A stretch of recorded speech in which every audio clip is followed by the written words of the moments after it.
Big Brother, mainstream media, government cover-ups. You want answers? Well, so does he. He's Alex Jones on the GCN Radio Network. And now, live from Austin, Texas, Alex Jones. Global stocks drop, not just here, but around the world. Dow's down more than 200 points amid global worries. We're going to be breaking that down. The Attorney General, Eric Holder, one of the most corrupt we've ever seen, former Deputy Attorney General running the cover-up of Oklahoma City. We even have his emails on that, the cover-up of what really happened there. He is to step down. He is now to step down. Remember, a few months ago, he was in the hospital. I think that's basically a cover for the fact that they want to say this is medical. No, it's about Fast and Furious. It's about the IRS targeting the Tea Party. It's about the fact that he's such a discrediting titular head that he is now stepping down so they can reshuffle things like they did with Big Sis and put in Jay Johnson, that no one can even pronounce his first name properly, to depoliticize the police state rollout that is taking place. So this is more of the rats leaving the sinking ship. There are just two Obama originals that remain, the Washington Post is reporting. And then there were two. That's all that's left in the Messiahs, according to the Democrats. He's the Messiah. That's all that's left. This is an original band of merry men and women. With Holder's resignation, just two Obama originals will remain. With his announcement today that he's stepping down as Attorney General, only two original cabinet members remain. Just Education Secretary Arnie Duncan, Agriculture Secretary Tom Vilsack, I guess you said, who we hear may also have one foot out the door, have been with Obama since the very beginning in their original roles. And, of course, Holder formerly comes from a law firm and lobbying firm that all these politicians go and sign up with. That's a revolving door with the Justice Department and the FBI. And then if you're in that law firm or you are a client, it's like a get-out-of-jail-free card. So it's time to cash in and get some $200,000 speeches under his belt. It's time to cash in and get some security contracts. Maybe he'll go to be the CEO of a naked body scanner company like Chertoff. Maybe he'll become the head of a university and cash in on that front with federally funded bodyguards for the rest of his life as he openly lobbies to have you and your family disarmed. It was the Veritas Project. James O'Keefe went out to his house there in, I guess it was New York, where his family was at. And there were armed guards there and a police car parked out front. Wouldn't it be nice if all of us could have that? Of course, we can't. Because then who's even going to guard other people's houses? If the cops are already guarding the cops' houses, then there'll be no people left to actually work in the farms and work in the factories. Of course, there's not many of those left to begin with, so I guess that's part of the overall plan. Here's the question. Why is Holder stepping down now? I think it's part of cashing in, depoliticizing things when all these criminal investigations are coming to a head. There are a lot of reasons for it, and I want to open the phones up to get your take on that and why you think the Dow Jones Industrial is down 200 points with Apple sinking 3%. Global conflicts fuel nosedive, says USA Today. We got an email 2 days ago. It was brought to my attention yesterday. We probably need to black this out before I show it. But it came in at whistleblowers@infowars.com. And so when I open the phones up, I specifically would like to hear from other bank executives or bank managers. Were you called into this emergency meeting that all of the Chase bank managers were called in an emergency meeting? And they said this only happened last time when they had the collapse of the market on 7/08. Remember that back in 2008? And they held everybody hostage for the banker bailout. And they wanted me to go with this yesterday and open the phones up. Rob Dew did. It was a great idea. And to get confirmation from callers, but I didn't do it. The nightly news, 7 o'clock Central, InfoWarsNews.com or PrisonPlanet.tv. as we blast out on AM and FM affiliates across the United States, from Kansas City, Missouri, to Los Angeles, California, from Rochester, New York, to Oklahoma City, to Austin, Texas. Thank you so much for joining us. The news websites are Infowars.com and PrisonPlanet.com. And, of course, we also have the free video feed going out at InfoWarsNews.com. That's Infowars News, Infowars/news.com, or Infowars/show. We'll also take you there. You can find the free podcast, the free iPhone and Droid apps, the free live audio and video links right there. Or become a PrisonPlanet.tv subscriber, and you get the nightly news when it goes out live or when it tapes to air. You get the high-quality archives, the commercial-free video and audio, podcast, and you're funding the very tip of the spear in the information war. Again, I am your host, Alex Jones. Thank you for joining us. We have the head of the Tor project dealing with NSA spying and how to protect yourself coming up for about 30 minutes at the start of the next hour. Then former state police officer, and then ran the largest and still does police training security for public schools and private schools. He's run major university security as well. Wolfgang Halbig, who's pointed out that Sandy Hook is fake.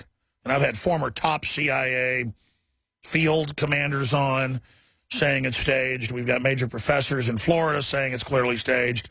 I mean, it really is staged. We don't know exactly what went on there, but they've got kids going in one door for the helicopter shot and back out and back in for theater.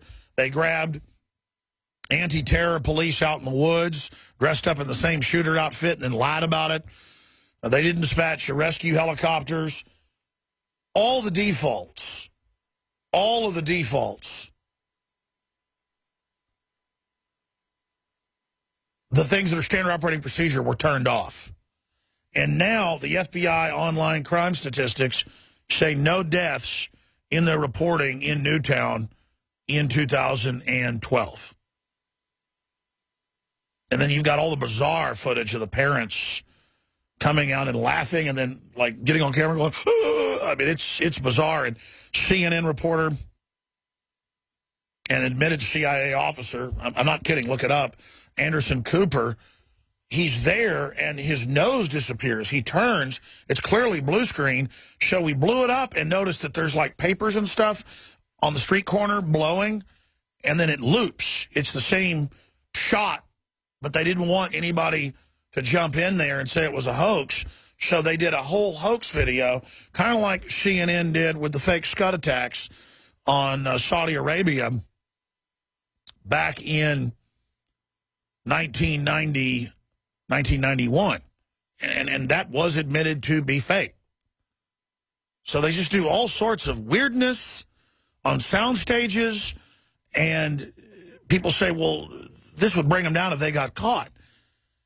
Actually, when you go this big with a hoax or a fraud statistically and historically, you have a better chance of it working. They say if you steal $1 billion, they make you the governor or the president. If you steal $100, they throw you in federal prison. I mean, that's kind of how it works. And they've gotten away with it for a while, but now people instinctively know they're being lied to. So that's coming up for about 30 minutes of the third hour as well. But we'll have news and phone calls, the rest of it. Why do you think stocks are plunging? CNBC experts and USA Today experts and London Guardian experts, they're all saying what I was thinking when I saw it this morning. 200 points as of now. In fact, let's put that up on screen for folks. The S&P is down as well, but it's down more than 200 points and it's kind of planed off right now. It's down 221 points, 0.57, and is actually continuing now. It just resumed its dip. So we'll watch that as it happens. But I expect it to probably go back up. I mean, it could drop 2,000, 3,000 points. It would just go back up because there's so many fiat dollars and other fiat currencies, and there's a global race to devalue currencies. Well, where are you going to put that money? You're going to put it in stock markets. You're going to put it in real estate. You're going to put it in farmland. You're going to put it in gold and silver. And that's what the elites are doing. Now, they don't want you getting into gold and silver because then that would drive it up too fast and really show, like a cold sore, the underlying infection. But it can only be put off so long. So I want to get your take on that. Of course, the Attorney General, and I'm sad to see this happen because the longer he stayed in, the more heat would be pressed with his cover-up of Benghazi. He's been involved in that, helping go after whistleblowers here in the U.S. His cover-up of Fast and Furious, caught red-handed staging that with Big Sis, who already left, of course, to go head up UC Davis. And then we've got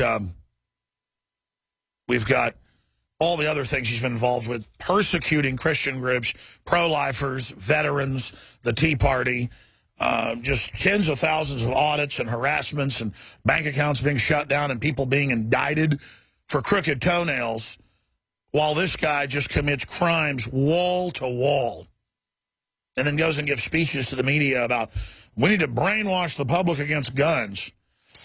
And then he has the nerve to get up when he went to Ferguson. He has the nerve to go there and talk about racism and how he's this big victim of it. That's why people don't like him now. I mean, give me a break, Holder. I bet Holder's never been attacked by white people physically.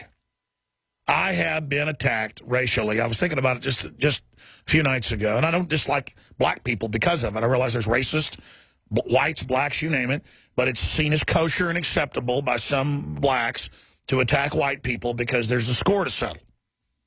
And if somebody weighs 250 pounds, well, I bet I can beat up this 180-pound guy back in the day. A little bit more than 180 pounds now. 230 pounds. Was 275. That's how fat I got. But long story short, I have literally been called a cracker honky and had my head hammered into the concrete. And when my hair all falls out, there's a giant scar right here from like 15 stitches where my head completely split open. I mean, I've had black people try to kill me in Dallas over and over and over again. I mean, you'll hear about some black family attacked by the Klan once or some old black man beat up. It's terrible. They have movies about that. What about me? What about me, Holder? I'm sick of you playing race card. How dare you? I bet money you never had a truck of white guys pull up and beat the living hell out of you. So I'm sick of it. I don't have any guilt. I'm not racist. I don't like Obamacare because it's a screw job and raises 21 taxes, 7 of them on people on the poverty line, working poor. It's got death panels on it. I don't care if you're a black veteran, a white veteran, a Hispanic veteran. It makes my blood boil that they got secret death lists that we already knew about years ago. We had all the veterans groups on. Joyce Riley was talking about secret death list and not giving treatment to troops with witnesses from the VA 15 years ago on this network. Morning host. And I would go interview the people as well. It's not because I'm some hero I expose this. I see these Wounded Warrior TV shows and, ads. Great. Give them money. I think it's great. But what about just taking care of troops and making sure the veterans get the health care and don't get put on a secret death list? Oh, we're not going to give you kidney surgery. We're not going to give you eye surgery. We're not going to give you heart surgery. You're 60 years old and had a heart attack. Just go take some painkillers. How about that discrimination? We're all being discriminated against while our money's stolen and taken offshore to pay off derivatives. We're all having fluoride put in our water. We're all being fed GMO. We're all being spied on by the NSA. And I think the legacy of Holder is a race-baiting, anti-gun criminal who staged Fast and Furious and got caught. We have them announcing that they were doing this thing in Mexico to blame the Second Amendment a year before Fast and Furious broke. Okay? They all knew. They launched it. They ran it. His legacy, though, is you didn't get the guns despite the fact that you pulled off the stage stuff at Sandy Hook. Clearly, the Boston bombing was staged. Had a top former CIA field commander on. Highly respected by the U.S. Army, on here last week saying those were both staged. And guess what? It's not just because he said it. We know the players. We know what went on. Bare minimum, Tamerlan Zarnev was in a State Department program for the CIA deployed under a fake name, and the Russians blew his cover 2 years before. And that's a little message to everybody who goes and works for the CIA or the FBI as an asset. Once his cover was blown, he was put out there as a decoy and a drill, and then they were set up so they could take the fall, and the police state could pose as heroes. And that's just a fact, ladies and gentlemen, just like Oklahoma City was a staged event. So I want to talk about the real reason Holder stepped down. He stepped down because he's bringing too much heat on him, and they need to bring some new puppet in so they can get the football across the finish line. But they got 50 yards to go, and they don't have a first down. And if they pull some false flag or something, we're watching them. We're not flat-footed. That's the thing. Once these criminals are called out, they're absolutely powerless. So this is a victory that he's being forced to step down. I'll give the number out when we come back and get into more news. InfoWars is live. And I'm your host, Alex Jones. Thank you for joining us again on this Thursday, 25th day of 2014. I came in before the broadcast, and I said, I see you have the red siren on, a la Drudge. Imitation is the most sincere form of flattery, obviously. And I said, why is it up? The stock market or Holder? And I guess the siren is out for both. And that's what I like, is that my crew is just basically acting on their own. They know what's going on. They're as informed as I am, or more so, and there's a great synergy here. We only bring out the siren when something big happens. And the Dow Jones Industrial Average continues to fall. That's not good when it falls in early trading, as everyone knows. This is shades of 2008. And it has fallen 234.40. Will the Plunge Protection Team, or the President's Committee on Open Markets, as it's called properly, that Reagan set up after the '87 crash, try to stabilize things? It's now been used. I'm not defending Reagan or even Bush Sr., but early on it was mainly used to actually stabilize the stock market. Now under Clinton and Bush 41 and Bush 43, actually, 42. I can't even get my presidents right now. Since Clinton, they have been using it to manipulate the stock market in a big way. And so if they don't pump it back up, you know that they want it to go down to then politically demand a bunch of new banking powers, a bunch of new banking regulations. Wasn't just 880-something billion that the big banks ended up getting. They got literally hundreds of trillions of dollars of derivatives to be federalized and globalized worldwide. But the U.S. is the vast majority, over 60%. Even the Wall Street Journal admits it's now 2 quadrillion globally. That's 2,000.2, because it was 2.2 last time we pulled it up from the Wall Street Journal. So it's estimated at 2,200 trillion. It's really hard to even get my mind around those numbers and say them on air. But it's like a Zimbabwe $100 million note that it would cost to have dinner. You'd have to have $100 million to have a basic dinner when the inflation a few years ago peaked in Zimbabwe. Hey, it's not as bad as it used to be. I'm told it only cost a few million now to get a sandwich, not 100 million. So it's gotten a little bit better. Can you imagine what this will do to everybody's savings and the rest of it?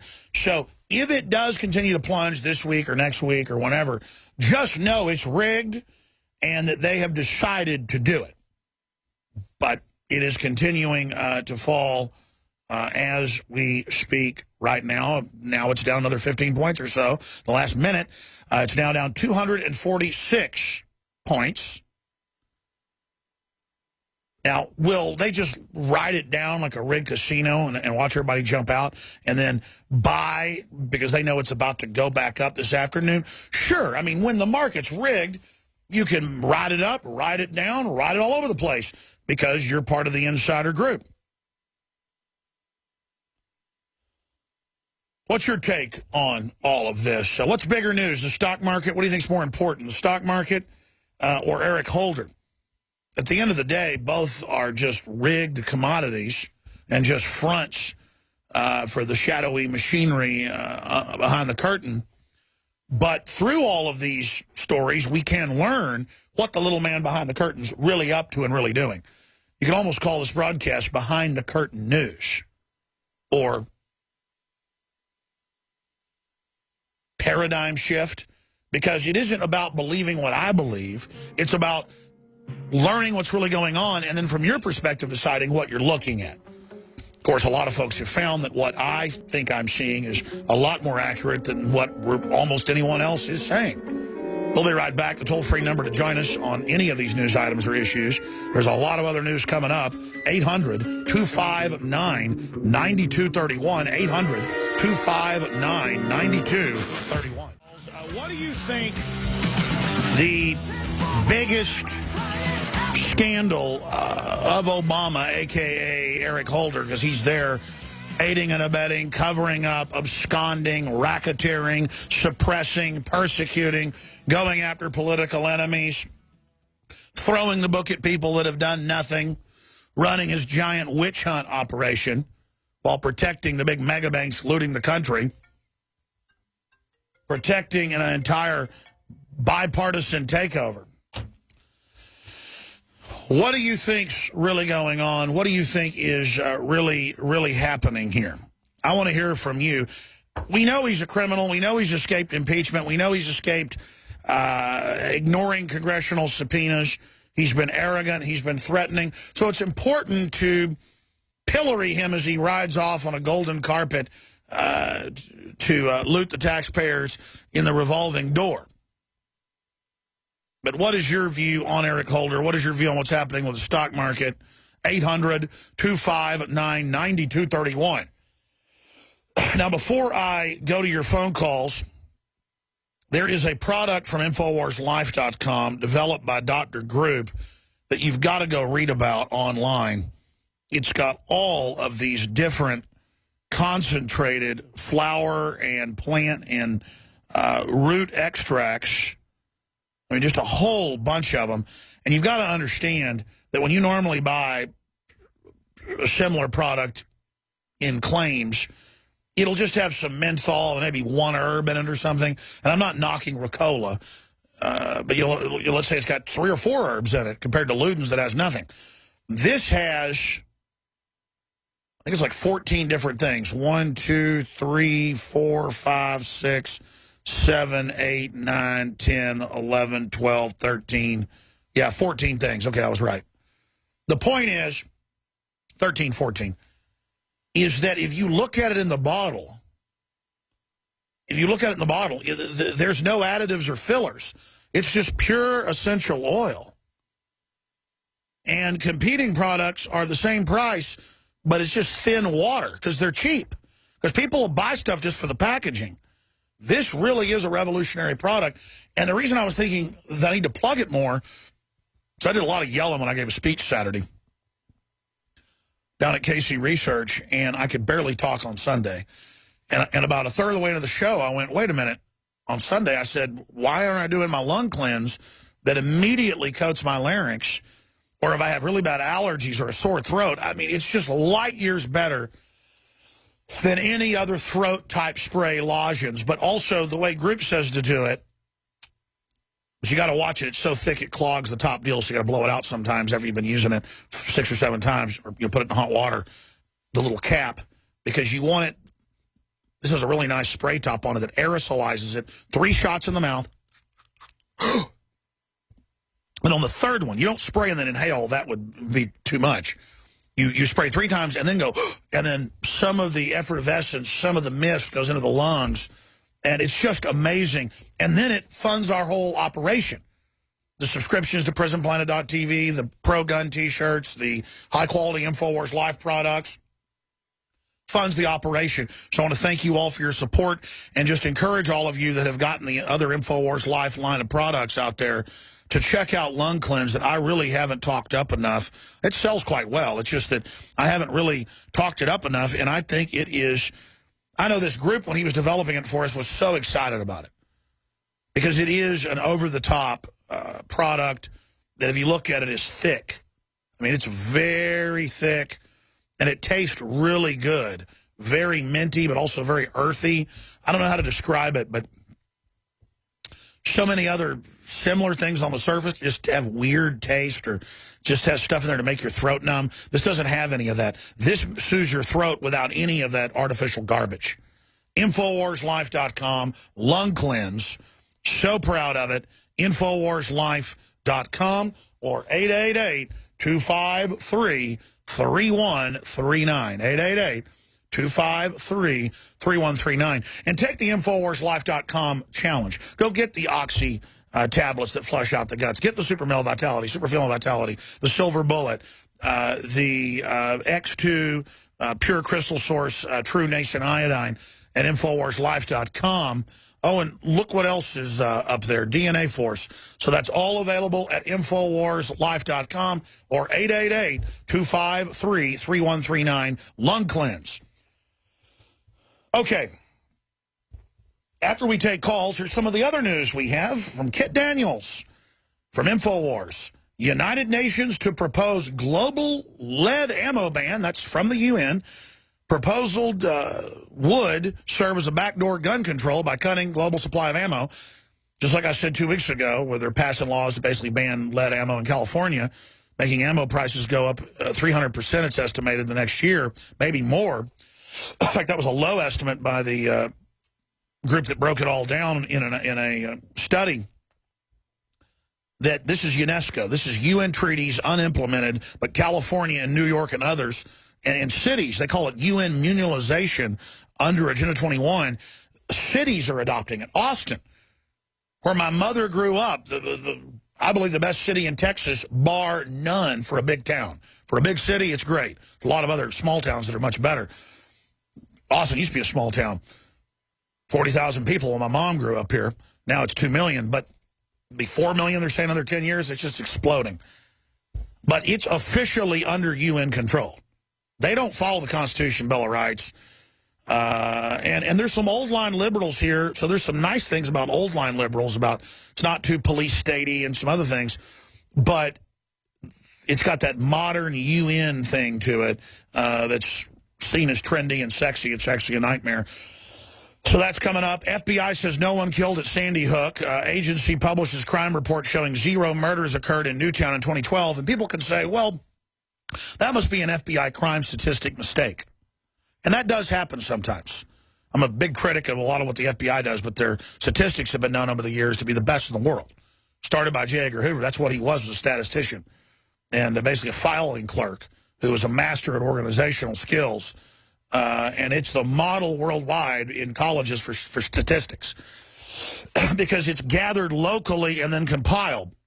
Remember the FBI didn't put Osama bin Laden on the most wanted list for 9/11? I guess because they didn't want a bounty out there for him or something. 4 years, 4 years after we were making a big deal about it, and there had been national news stories about it, they still wouldn't put him on the most wanted list. So is this some kind of inside joke or something? We're going to talk to Wolfgang Halbig about that coming up. Cop asks man for a license, shoots him when he goes to get it, WLTX. The guy's at a gas station, gassing his car up. If you're a TV viewer, you can see this at Infowars.com/show. If you're a radio listener, go to Infowars.com. We have the video from WLTX out of South Carolina, Columbia, South Carolina up there.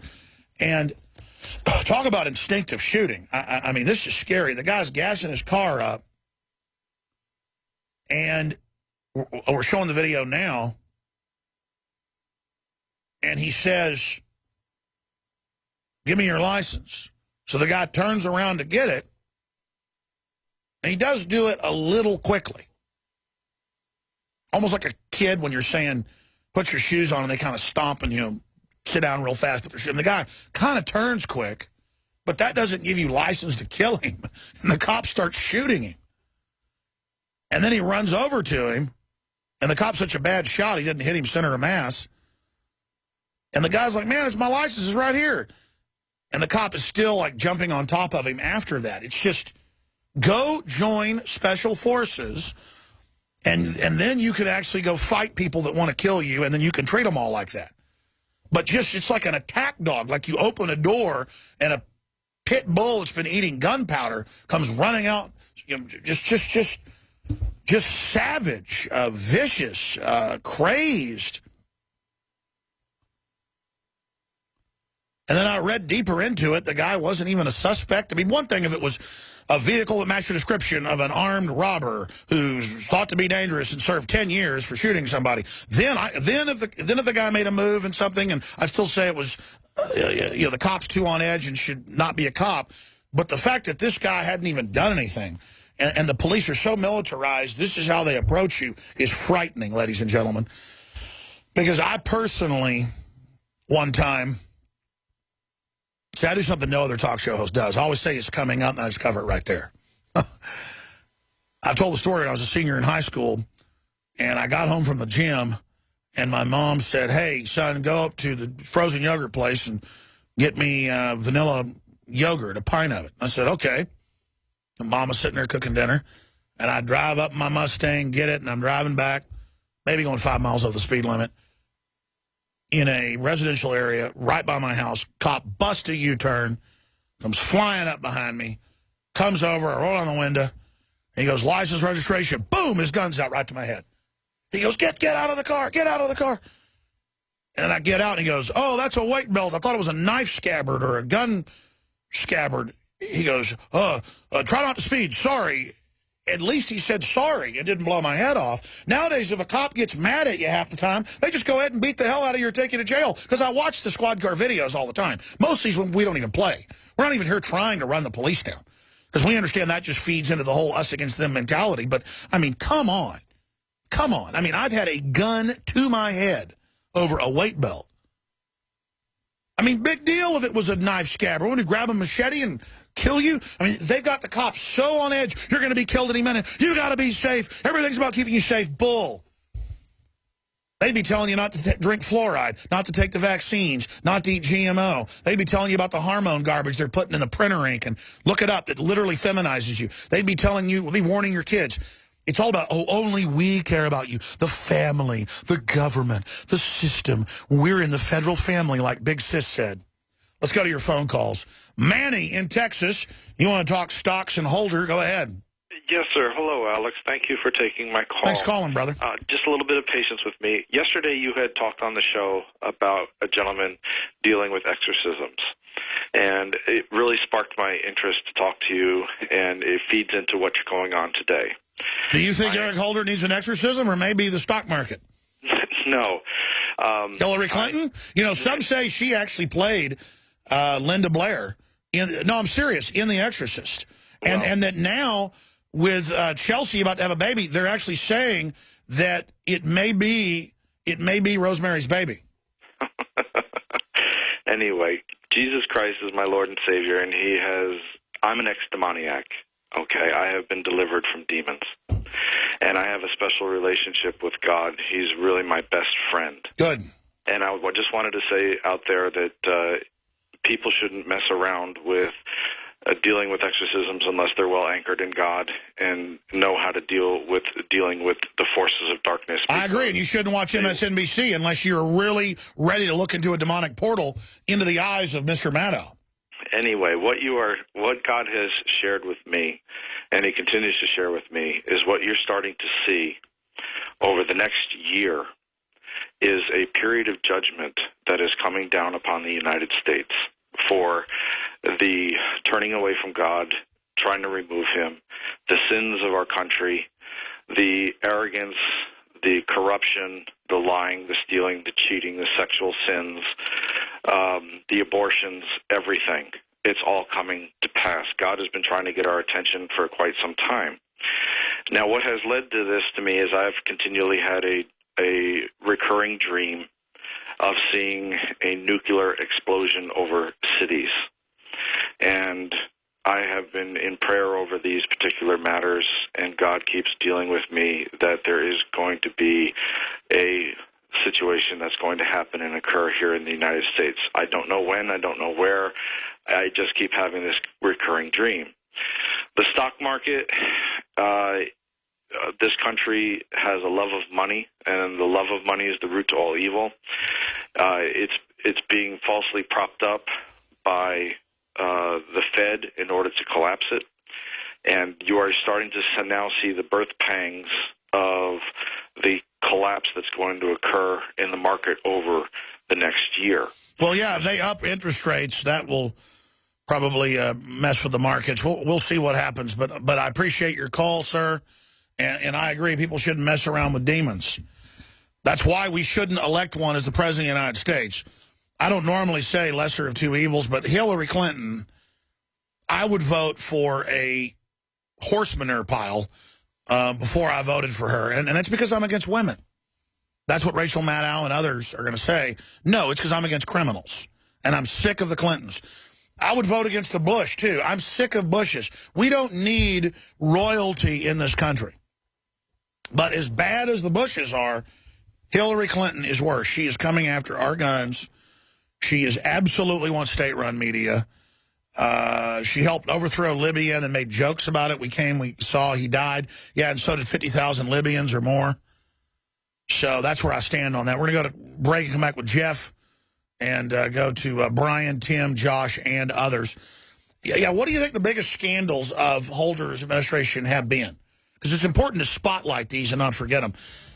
The stock market is down 248 points, 0.59. On the Dow Jones Industrial Averages, S&P is down 28.58. NASDAQ is down 79.83. Right now in live trading. All right, stay with us. A lot is coming up. The news websites are Infowars.com and PrisonPlanet.com. And I hope you visit those sites and spread the word about them, because the system doesn't like them. I forgot to mention this earlier. Guess what's back in? Now, it took 12 weeks, just like our suppliers said it would, because it is filled with a whole bunch of patented, on-record nutraceuticals in the true biological, non-GMO form. We have DNA Force back in. Here's the problem. We're only getting 20% of it this week, and it'll be upwards of 3 weeks until we get the full shipment in. We were able to get enough of the PQQ and a bunch of the other key things that are in there, the Bio-PQQ, the CoQ10, you name it. And again, these are the specific types. In fact, a couple of these are only produced in the United States. I mean, we have to get some of this stuff from actual pharmaceutical makers.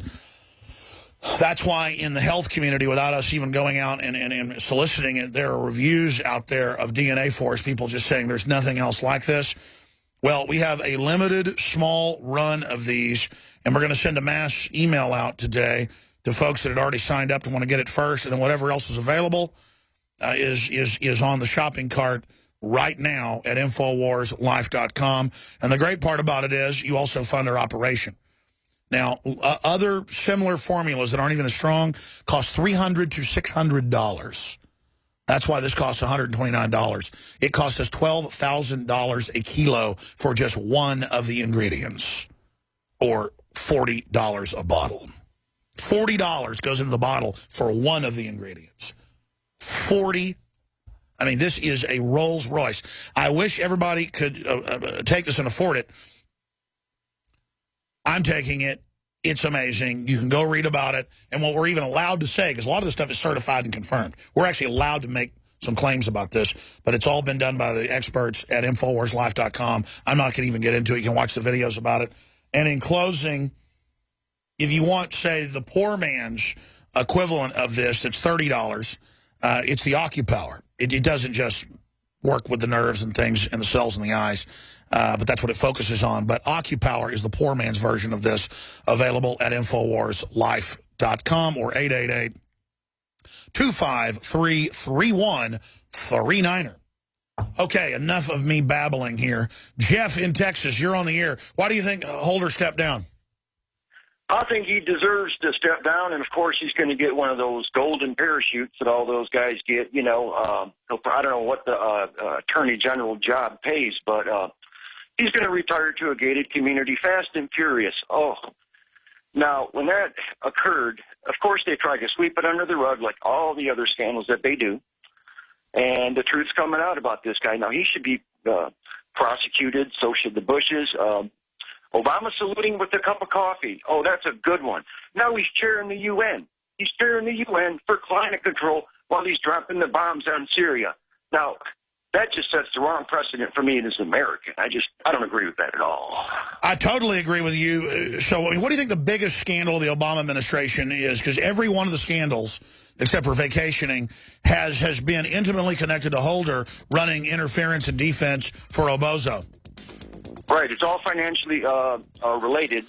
The biggest scam was Obama getting up there and telling the American people, I know how unpopular it is about bailing out the banks. I know. But what he did, and Holder and all these guys that have been... Yeah, no, he honchoed in the Senate. They gave him credit. It's in my film Obama Deception for getting the bailout passed. He got more money from Wall Street than anybody. We'll be right back. And again, not all of Wall Street's bad. Thank you for listening to select GCN. Few groups Visit GCN like Goldman Sachs that are quarterbacking all the major bad stuff, okay? I have a really bad habit because I'm completely in charge, basically, up here. My great career reminds me of stuff that's breaking and stories I want to get to, and they'd make a lot of the decisions. But when it comes to running the show, I'll say, oh, coming up, I'll get to this, and I never do it. But I will do it at the start of the next segment. We'll look at what's happening with the stock market and this email we got yesterday that if people can get in on the phone lines, we'd like to hear if you got any similar information at the banks you work at. This just came in at whistleblowers at Infowars.com.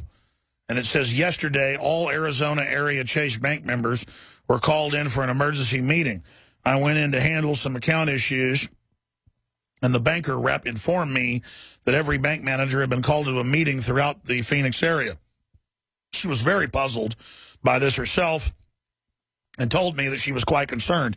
She had told me that the last time a situation arose like this was prior to the 2008-07 collapse of the market.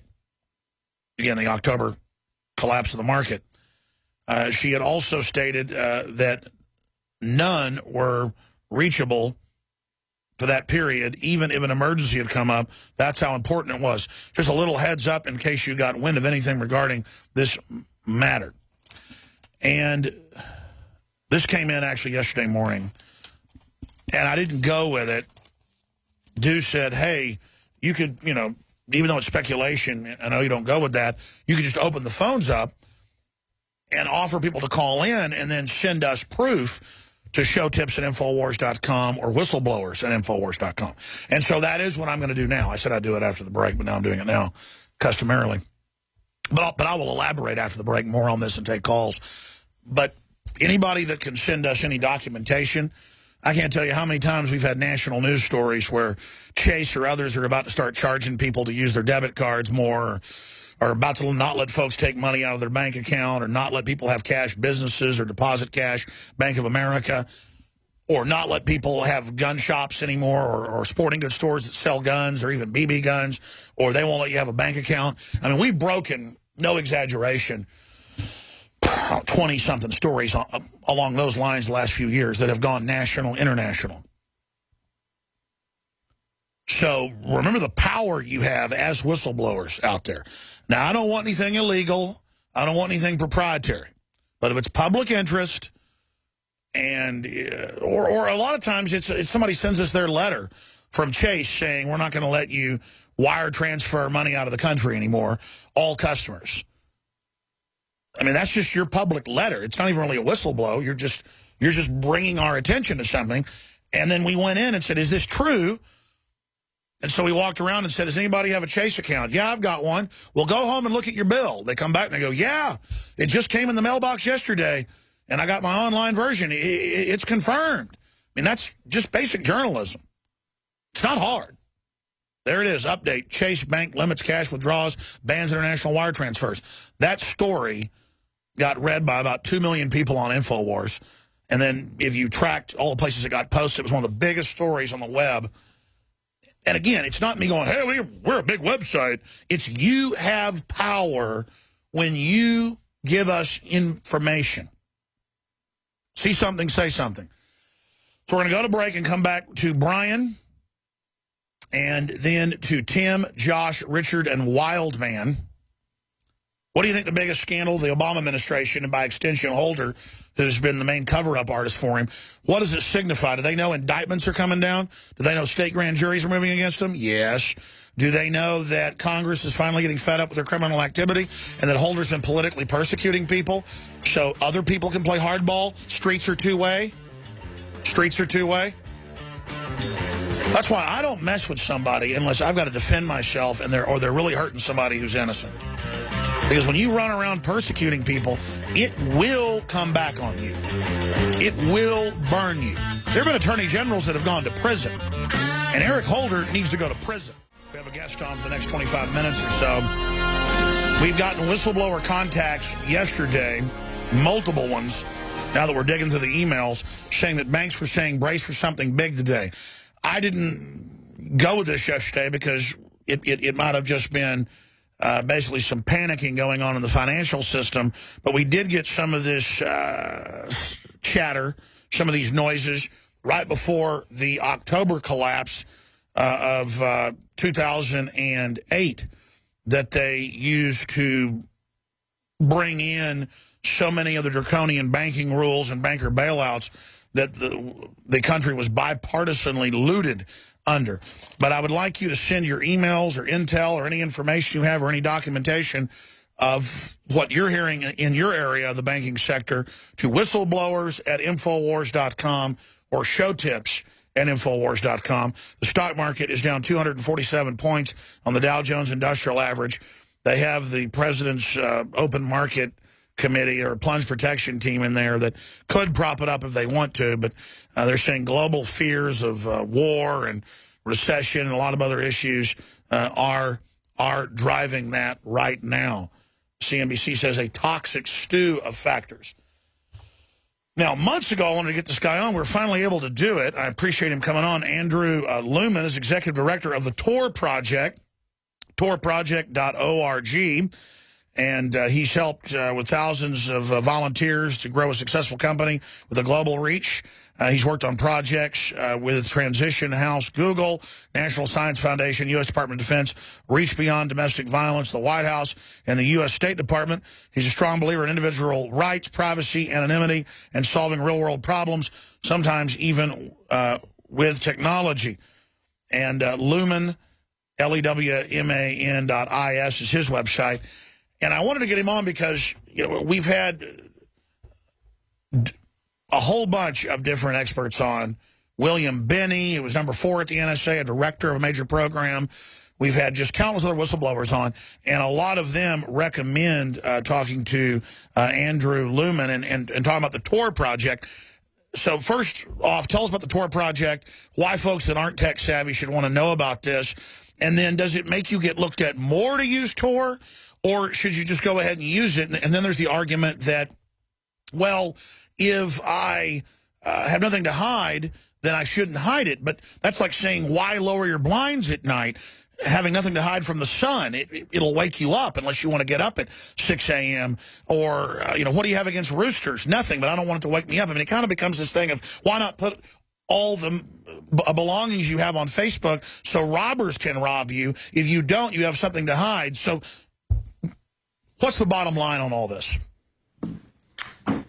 Thanks for having me, Alex. You bet. Great to be here. You bet. So the bottom line is Tor puts you, the user, in control of your data. That we help you, we make you anonymous by default. We'll encrypt your traffic as you go through the Tor network. And whenever you show up to any site you want to visit, you're anonymous. And then it's up to you to control what information you give them and how much you give them. Now, that will at least stop Microsoft, Google, Apple, and Amazon and others, right, from tracking everything you do. Because from what I've read, they're just as bad as the NSA. Collaborating with the NSA, whether through legal threats or just wanting to be with the inside boys, yes. So, I mean, how secure is Tor? It's a fine question. How secure? It means there's some sort of quantitative measure or something. We have worked with people who use Tor in life and death situations, and they're still alive. So we believe that Tor is fairly secure, fairly anonymous, and probably one of your best options out there. Break down how it works for people, because I guess you're part of one of the developers of it. So Tor is, you download Tor browser, go to torbrowser.org, or you get, however you get your software from wherever, go to Tor browser, start it up, and what it does is behind the scenes, it connects to a series of 3 relays around the world. So we're sitting here, say we're here in Boston. My first relay could be in Japan. My second relay can be in Argentina. My third relay could be in Sweden. So then I go browse to, whatever, Infowars.com. As far as Infowars knows, I came from Sweden. They have no idea that I'm sitting here in Boston, and you would have to track my traffic around the world to see who I am and where I exist in the world. What percentage of people do you think out there are using stuff like Tor? Unfortunately, a small percentage. We've had 150 million downloads of the software in the past year since the Snowden revelations over the past, since last summer. And that's still tiny compared to the 3 billion people online. However, people are beginning to notice it. People are beginning to realize, what's privacy, what is the NSA doing, what is GCHQ doing, and how can I protect myself at any level, even if it's just from, some creep in a coffee shop sniffing the Wi-Fi. Well, that's another reason to protect your data, because there's thieves and bad hackers out there, right? Right. And in some cases, it may be your internet service provider. We've gotten messages from all over the world that people have sent us screenshots of ads on apple.com or google.com. And if you look at them, they're these big, huge, ugly banner ads that neither Apple nor Google actually put on their home pages. And that's because the internet service provider is watching traffic and injecting the ads into their traffic as they're, doing their things online. So encrypting your traffic using Tor is one way to stop that. And the other, simple thing, you travel, you go to a hotel. Do you trust everyone at the hotel with all your traffic, all your personal details, your chats, your pictures, everything? Your passcodes? Yep, exactly. And there are plenty of companies out there who would love to get your email address, whether you gave it to them or not, and then, sign you up for all sorts of lists, and you go from there. Well, if government and industry from the beginning had promoted security and a free system, a free state, we wouldn't be having this disaster. I'm no tech guru like you, but I just see nothing but a house of horrors coming in the future, as spying is ubiquitous. Everything's got back doors.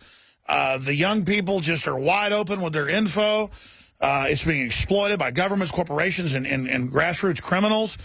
It's just, why do you think governments in the system, or maybe you disagree, have promoted, why are they promoting Wi-Fi instead of grounded cables? Why are they going with the system so wide open? In some degrees, it's just about control. That, people get into power and they want control over others. And how do they do that? Well, if they have an asymmetry of information where they have more information about you and they think they can predict you and they think they know everything about you while you know little about them, that's probably the core of the problem, that much more transparency. And I know you mentioned whistleblowers earlier. We probably wouldn't be having this conversation unless Edward Snowden, and I've spent time talking to William Binney face to face, and Drake and others, and their efforts to sort of force transparency on power structures has made people wake up and start realizing what's going on. They are such heroes. In fact, I want to give you the floor because you're the expert on this. Get into the NSA. Get into the attack on whistleblowers, bipartisan. It's classical totalitarianism. That's what Benny called to The Guardian. But, you've got the floor to talk to the audience about things you think are important instead of me just throwing questions out here. You're happy to ask questions. What's most important for folks to know right now? The Internet is a network. Networks are designed to be recorded and watched at every single point. It's not just the 1% of the tech people that sort of understand how networks work. As a former network engineer myself, one of the things I was hired to do was to watch the network, look for attacks, figure out who's doing what. And it's trivially easy if you control the network. If you think of the Internet as just a larger network, which it is, it becomes easier. With enough money, you can do anything. I think what's started to happen have been, the press has started to wake up to realize what the NSA and GCHQ and, frankly, we've heard that the FSB in Russia and the Chinese, I think it's MSS, are the equivalent agencies, can do with the internet and watch everything. What that results in is that journalists used to have to go to court and get, subpoenaed, get hauled into court to say, give us your sources. We want to know who leaked the data about whatever. Now the government will still do that just to harass them, but at the same time says, we actually have all your data because we've been spying on you for years. We know who your source is, and we've already taken care of them, however we deem necessary. In most of the Western world, that's a fine, chilling effect. But we've worked with journalists who are working against corrupt intelligence agencies, far more corrupt than the NSA, who are in with human trafficking cartels, drug cartels. This is how they fund themselves. That's right. And, I won't name a specific region, but, there are plenty of regions where you can imagine that human trafficking and drug cartels rule the government. Mexico, Middle East, Central Asia. Sure. So journalists in that situation, wind up dead. And for those that don't know, our government hands that over to Jordan or to Pakistan or to whoever. I mean, this is beyond the lives of others and other examples of East German Stasi. This is so evil. And it's being done for political control. They're not even using this illegally, quote, on bad guys. They are using it against journalists. I mean, as you know, they've tried to put William Binney in jail. Mm-hmm. Yeah, and, and Drake. I've talked to them both, and they're both have told me, the nightmares they've lived through, and what their sort of attitude is. Funny because their attitude has been that, I just don't use computers anymore because there's nothing safe I can do on them. Well, yeah, they'll just use the computers to set you up. That's a whole other issue with these being two-way, is you can't believe anything. And then with parallel construction, sneak and peeks, I mean, the entire judiciary system, in my view, is illegitimate now. We'll be right back. The Associated Press last week, and then the big Federation of Journalists this week, sent letters to Obama saying, please stop having Holder attack the press. Well, Holder has stepped down. Was it a giant piece of corruption that was coming out that was too embarrassing, or has he outlived his usefulness? Is he going to cash in with a golden parachute? Your call's coming up in the next segment. Andrew Lewman is our guest. The website is torproject.org. And it's time to start thinking about not just how we're being tracked, but radiation dangers, microwave radiation, cell phones, to have a discussion about all these computers and all these phones. And it has a lot of great uses, but it's also changing our civilization, and not for the better, because all these Trojan horses are involved.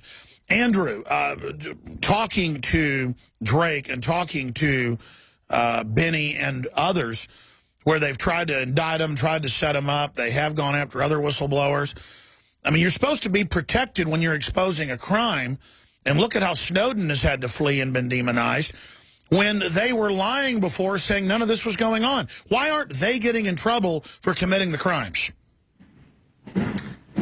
I don't know. It's a fine question. I think the public needs to stand up and figure out what's going on and get people to.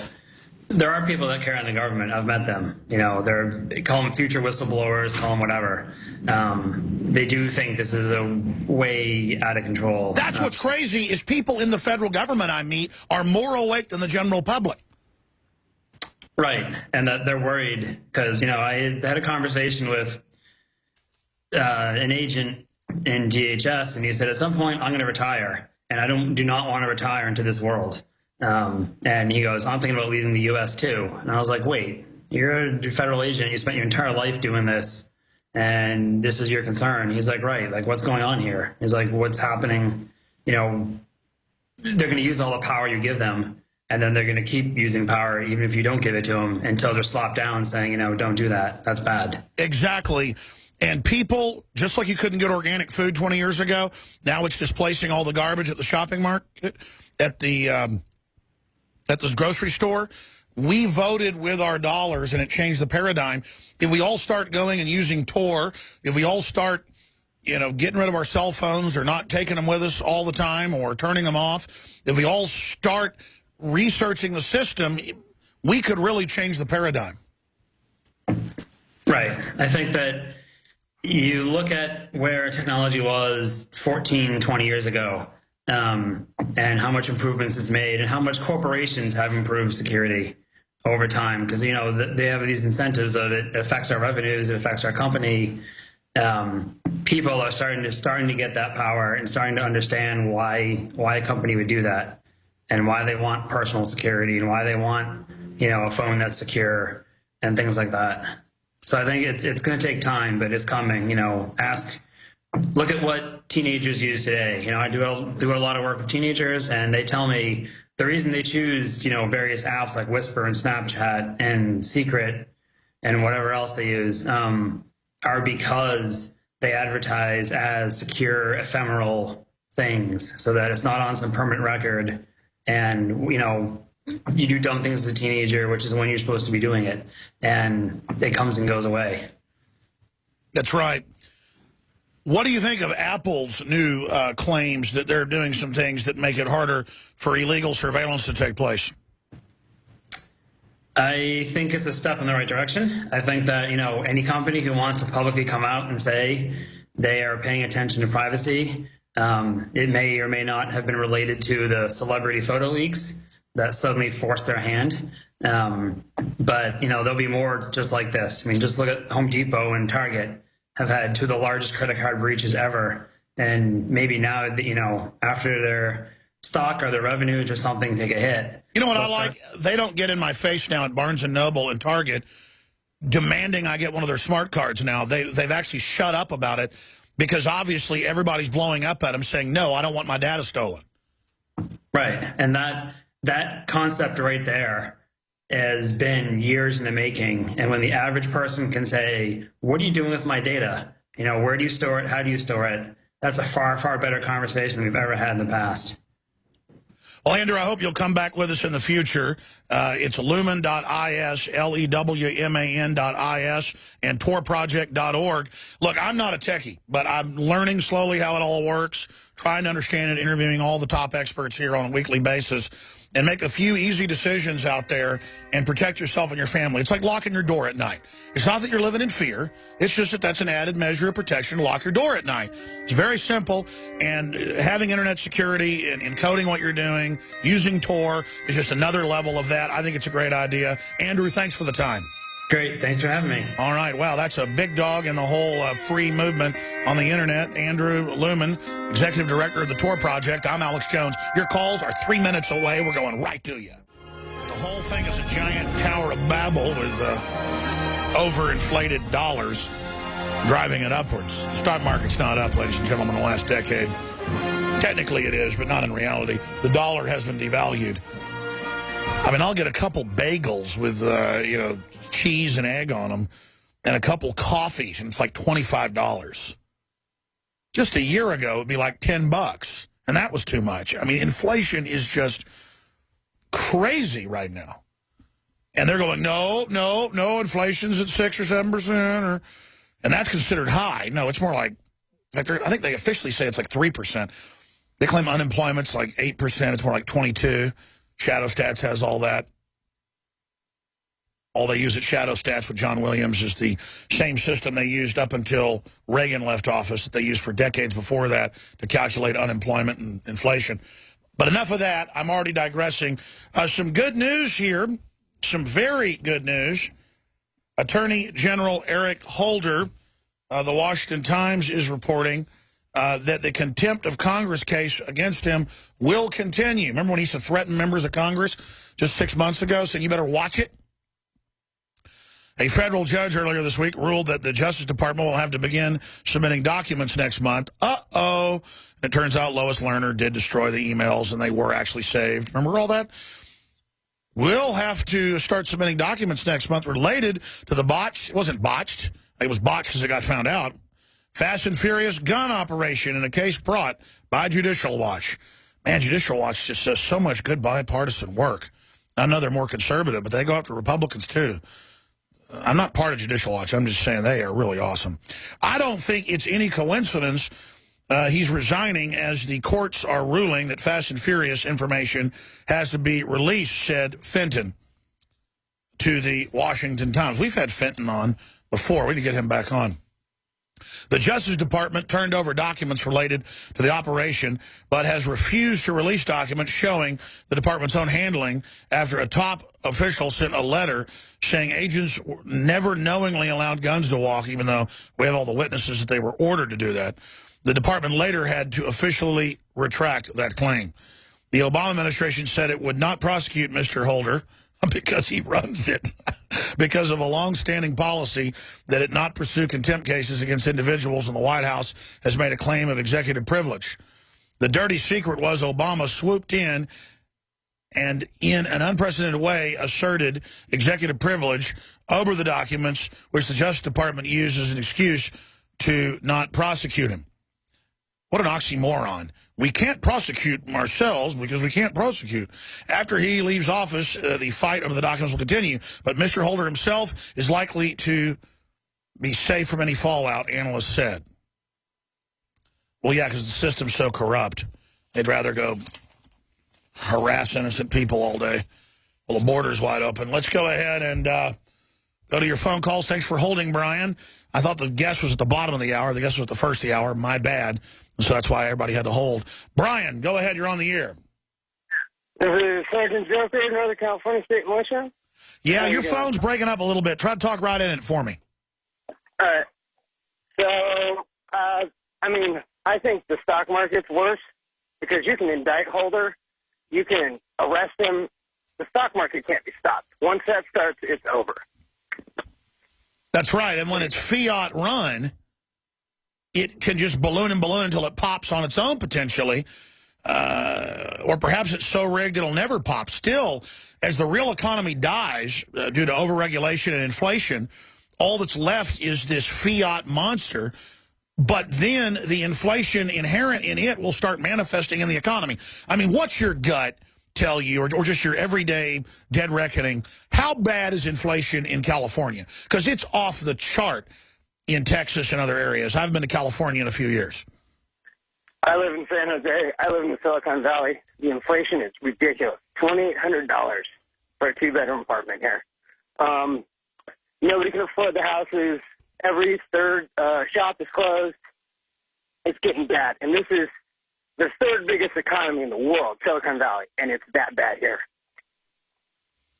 You're the supposed engine of California, that and farming, and they're cutting the water off of the farmers for invasive species fish.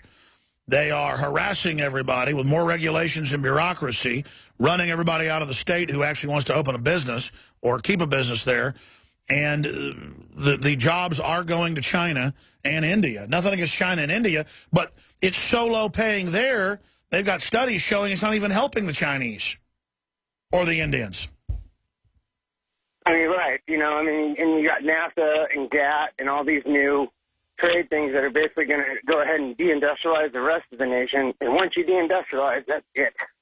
And that's what MIT said this year. They said, oh, my gosh, we've sent all our secrets overseas. We can't get it back. Well, I thought we were going to be super high-tech and service and all those factory jobs and all. We don't need that. Why, our young people can learn to flip burgers. And now they're closing McDonald's all across the country. Now the service economy is contracting. And if you've got a corporate job or a government job or some kind of stock market-related job, you're okay for now. But the numbers all show it going down, down, down as the baby boomers retire. And right on time, I appreciate your call, Brian, great points. Right on time, they're going, you know what, we need to kill old people. We need to have death panels. You bet we're not going to take care of you. You're lazy, you work your whole life. We're going to take those pension funds over to protect them. Let me give you a news flash. You're not going to get your government pension. You're not going to get your state pension. You're not going to get your private pension. You're not going to get most of it. They're going to take it over and federalize it to keep it safe during the stock market crash, and then they'll take 30-40% of it, and they'll take another 30-40% inflation, and by the time you get it, it'll be a pittance of what you had before. All these people say, Alex, I'm going on with the system even though it's corrupt. We got to prop it up. The system is designed to implode. People should get their pension funds. Because in the aggregate, even though some of them are overblown in fiat, most of the taxes aren't going to pay for those, public and private stuff. It's going signed on to derivatives. See, the globalists want us artificially poor, so they create this black hole of derivatives and then feed all the extra money into that. Every time the economy starts racing, they up taxes to, quote, cool it down. You know that term the Federal Reserve I would use, Bernanke would use, but the guy that really used it was Greenspan. Oh, we're growing at 5%. It'll overheat. Let's turn it down. Overheating economy is 15 points. If you go back 100 years ago, they saw that as an economy growing dangerously fast. 15% a year. 10% was their average until 1913. You're either growing or you're dying. Let's go back to the phone calls. Tim in Virginia. Thanks for calling. Go ahead. Hi, how you doing? Good, brother. It's an honor to talk to you, Alex. Been listening to your show for like 3 years, and I just wanted to run a little idea conjured up over the past 9/11 anniversary. Just popped into my head, like, what would I do? What would the American people do that truly care about this country do if another situation like that happened? Just saying, well, I'm from York, Pennsylvania, which is like 4 hours away. So I just like to think that I would just hop in my car and run right up to, say, the same situation. I was only 15 years old when it happened, and it's just like something I wanted to run by you and get your thoughts on. Sure, your radio's echoing a little bit. Are you saying what will happen if there's another 9/11? No, I'm saying, like, or Sandy Hook? What would somebody do, like yourself or me, somebody that really cares about this country, do? And I'm saying I would jump right in my car, run up to help these people. Help them if what? If another situation, false flag situation were to happen. Well, that's one reason they don't want to stage big open false flags and would rather let real Al-Qaeda in under the name ISIS or any of these new names they're giving them, IS, ISIL, I mean, there's just a whole bunch of them. They're actually trying to wind up, they call it a wind-up toy, real terrorists, so they don't get caught staging another Fast and Furious or another Sandy Hook. Boston bombing, they got caught with their pants down. So over and over again, it's the same story now. And they get all the cops under peer pressure in their armored vehicles, wound up, let's go find the other Zarnev brother, let's shoot him up in the boat so there's no witnesses. You know, kill them traitors, kill them. Just like they burned up Dorner out in California. And I get from their perspective why they burned him up. He probably would have sat on death row for 30 years. But don't sit there and say on tape we're going to burn him up and then lie and say they didn't burn him up. I mean, it just... who knows, though, then if Dorner really did it? Sure, the cops that burned him up thought they were killing the cop killer. But who knows anymore? I mean, that's the thing, is that you really can't believe any of this. We had Haskell and his wife, both lawyers, Kurt Haskell, on the plane... was it 5 Christmases ago, the underwear bomber, 4 Christmases ago, I forget, was it 4 or 5? Right as they roll out the naked body scanners the week before, this drugged up guy gets put on the plane, a firecracker goes off in his underwear, and it's supposedly the end of the world. Yeah, it was back in 2012. No, it was more than that. It was more than 2 years ago, guys. That's just Kurt Haskell going public, exposing it in the trial. But listen, let's just digress. You can look up underwear bombing. I'll give you the date. I forget. 2010? Yeah, but we'll look it up. Are you on air when you're talking to the mic? No, sir. I was just whispering in your ear. I really want you to get... I really... No, you're doing a great job. It's just that you make a lot of good points, CJ, and so that's why, when you can, I want you to be on the air. Yes, sir. I know it's a weird habit to break, nobody ever being on air in there. By the way, are we putting mics in the new studio so the control room can talk? Yeah, we'll have a round table. I think we're going to have some shows to break folks in where the whole show is a bunch of the crew and we have discussions as guests just to get everybody used to it, because I think that's what's going to happen. We've got to get you guys baptized by fire. They have another word for it, but I'm not going to say it on air. But someday, CJ, you'll be on air so much that you actually almost start falling asleep while you're ranting, like I am right now. Just like lay down right here, kind of relax. It's not that the show's boring or anything. It's just that some days I get in here and the topics are so heavy that I almost feel like I'm in a trance. It's just really weird. And today is one of those days. I had 7 hours sleep last night. I don't know what's going on. I was so hyper yesterday, man, my head spin. But today, go ahead, CJ. It was in 2009. It was in 2009. Thank you for fact-checking that. So my memory's great sometimes, other times I can't remember. So I said 5 years ago I was correct. Yep. All right, there we go. My pea-brain was accurate yet again. All right. I want to continue with your calls, but Kurt Haskell's on the plane, and he sees the whole thing staged. There's a guy for the last hour of the flight just sitting there, 2 seats behind Muttalib, the puppet. They put a fake video out of him, everything. Videotaping him. Then they get them all off the plane, tell everybody to shut up about what they saw. I mean, the whole thing was staged. And then he said that he saw a sharp-dressed man get Muttalib on the plane without an ID, passport, anything, without a visa. And it turned out it was an unnamed U.S. federal agency / FBI liaison, CIA liaison. Both agency names came up, but let him on the plane, international security, and they followed his orders and put him on the plane for the underwear bombing. They put a drugged-up patsy on the plane, the son of an ambassador. And if you don't know that stage, well, I got, a bridge I'm willing to sell you in Brooklyn. It's mine, and I own it. And if you'll buy that, I'll throw the Golden Gate in free, to quote George Strait. Maybe next segment we can come in with Amarillo by morning. I think that is the best. We could have a whole radio show. Why not oceanfront property? Oceanfront property. I got some oceanfront property in Arizona, and from my front porch you can see the sea. And if you'll buy that, I'll throw the Golden Gate in free. I just love George Strait. Let's go listen to George Strait instead of worrying about the New World Order. I mean, I'm sick of the government being so evil. I'm sick of it being so bad. I'm sick of so much stuff being totally staged. It's just really scary. But what's more scary is not admitting it and do something about it. Josh in Georgia, you're on the air. Go ahead. Alex, can you hear me? Yes, sir. Thanks for holding. Yes, thank you for having me. First-time caller, long-time listener. And I wanted to bring up 2 things. First off, with Eric Holder, I believe that the dude has to step down just because there is so much junk against him. And the way that people view him now, he's just not viewed as that Obama savior as when Obama ran in 2008. And what they're going to do is, what I believe, replace him with somebody who is going to fulfill the things that he is not going to be able to fulfill just because of how he's viewed and how people look at him now. You think it'll be a woman just to play that stunt up for the coming of Hillary, our savior? That is very possible. Now, the next thing I wanted to bring up to you was something that was signed into law and just swept under the news, but it's affecting us everywhere.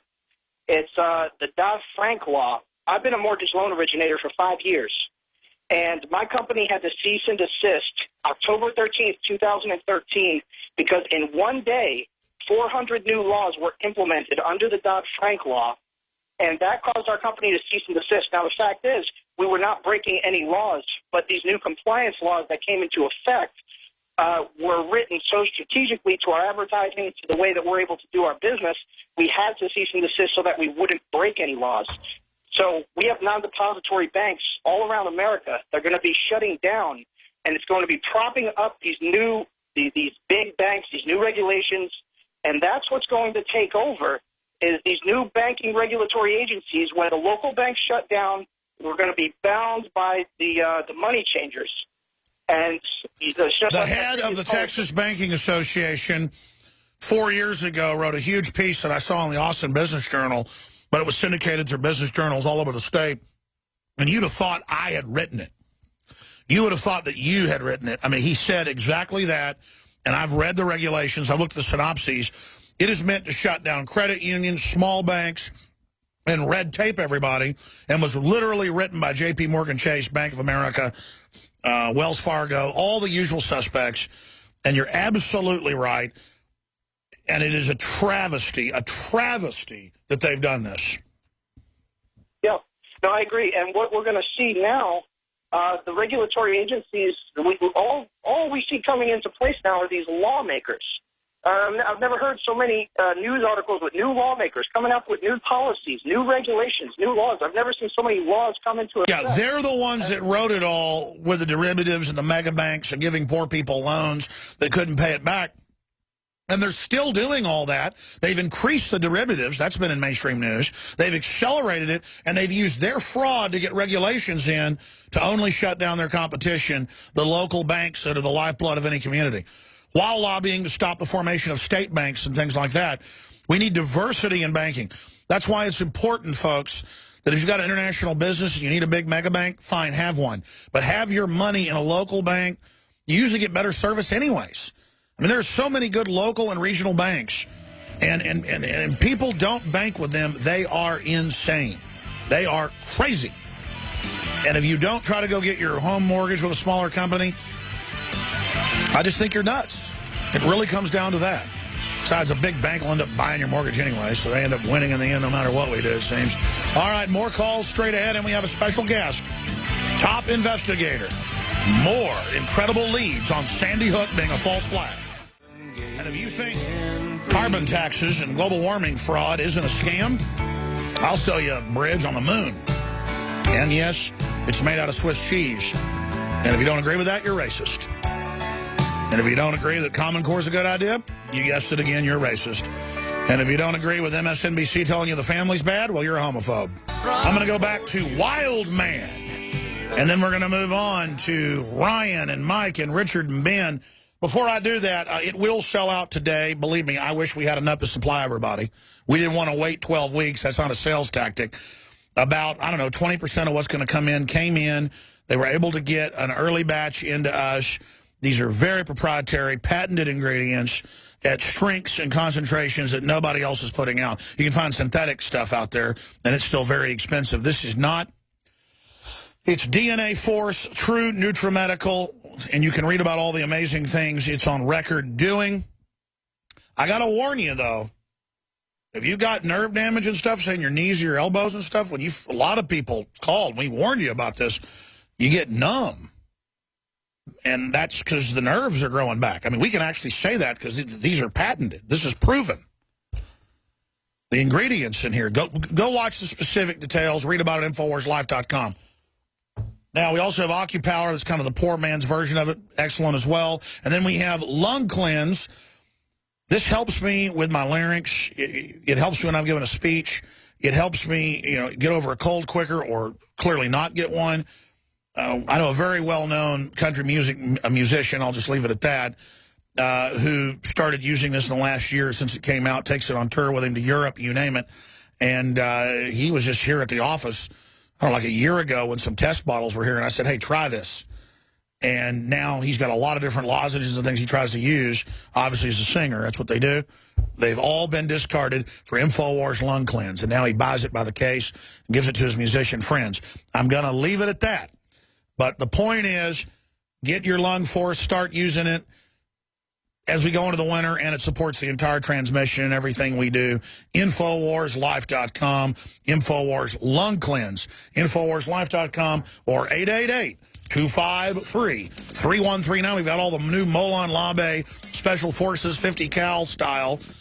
At InfoWarsLife.com, InfoWarsStore.com is the master site, but Made-in-1776.com is the sub-site where all the Made in America apparel resides. And please support our local AM and FM affiliates. Spread the word about them to your friends and family. Like them on Facebook and Twitter. And become a sponsor or support those sponsors. And let them know why you're supporting them. Your calls, a special guest, and more. Third hour, straight ahead.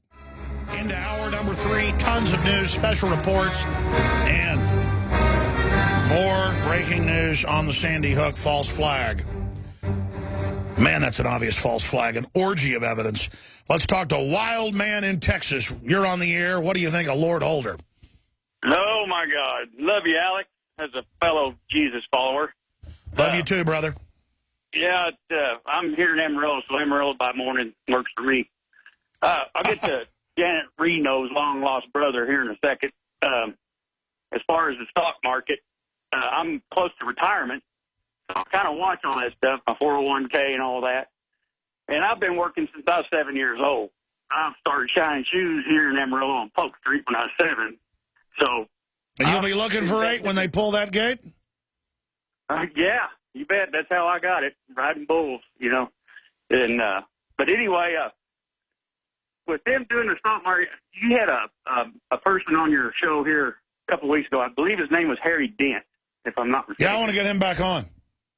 Yeah, and he really got me doing some research and stuff. Of course, I got somebody kind of handling my stuff because I'm not real up on this stock market stuff. But sure, but I mean, when the baby boomers retire, that shows a downward trend in the global economy. Right.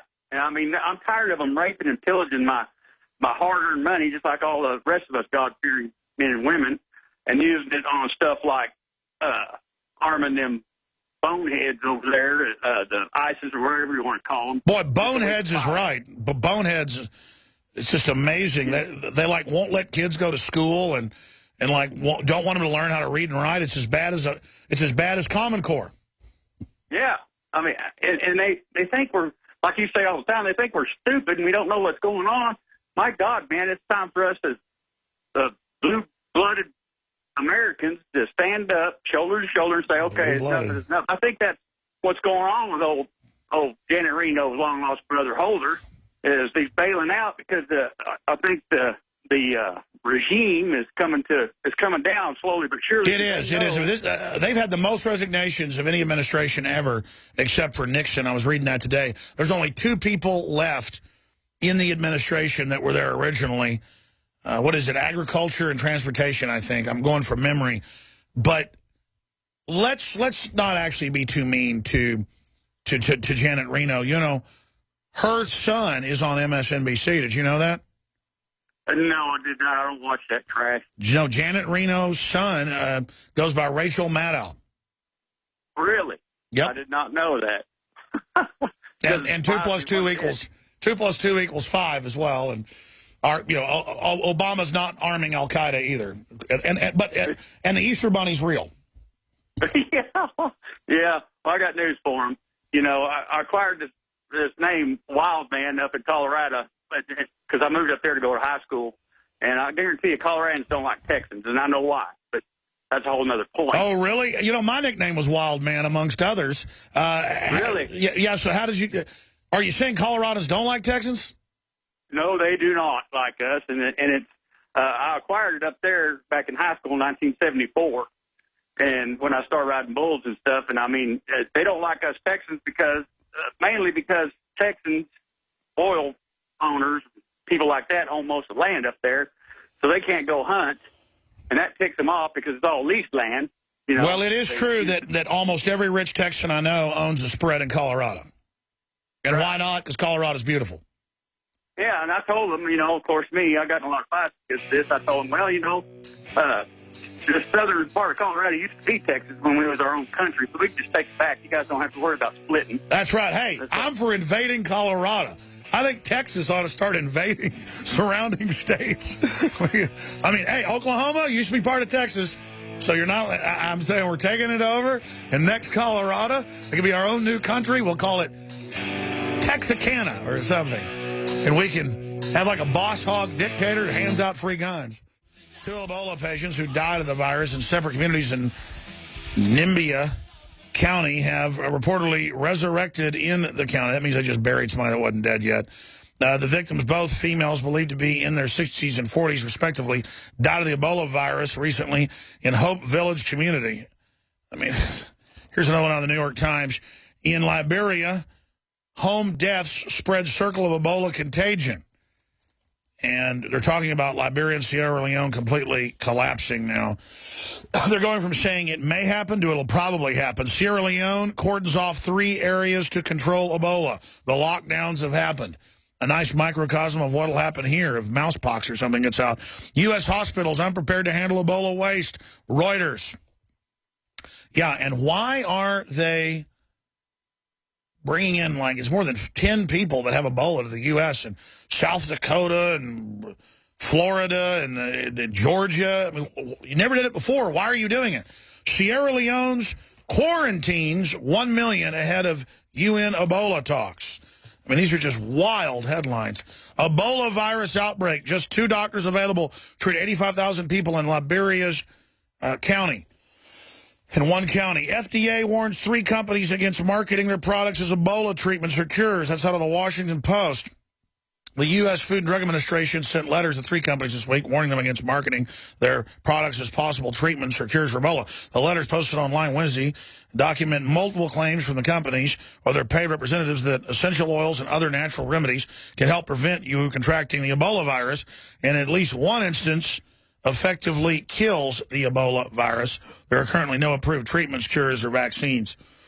You know, my view on this is they don't want them saying colloidal silver, stuff like that. I don't think you can say anything cures something, except vitamin C. I mean, if you don't have vitamin C, you will get scurvy. And it's known fact, like if a fish doesn't have water, it dies. Or if you don't have oxygen, a human dies. But according to the FDA, you're not even supposed to say that if you're a medical doctor. You can't say oxygen is needed or the sun is needed. The UN voted 5 years ago to say the sun doesn't affect climate. I mean, this is like saying 2 + 2 = whatever Obama says. But I don't think you can say colloidal silver cures things, but it certainly is an antibiotic. Certainly it's an old remedy they've been using forever. I know I personally am getting my vitamin C up, my exercise up, my sunshine up, trying to be in a good mood, because I've gone and looked at the numbers. We need to be in a good mood. We need to also be focused about fixing problems. That's what the brain wants, is to be proactive, involved, cheerful, but also facing the facts. And what I'm doing is I am taking essential oils. I am eating garlic. I am trying to get my immune system boosted, but not because of Ebola. That's part of it, a very small part. I don't think that's going to be a big deal here, I hope. Horrible for Africa. Top virologist saying 5 million could die. What is all these super bugs and super bacteria that are killing so many people. That's why I'm trying to get healthy. That's why I'm getting really serious about getting my sleep and all the rest of it, because no good to the world if we're dead, folks.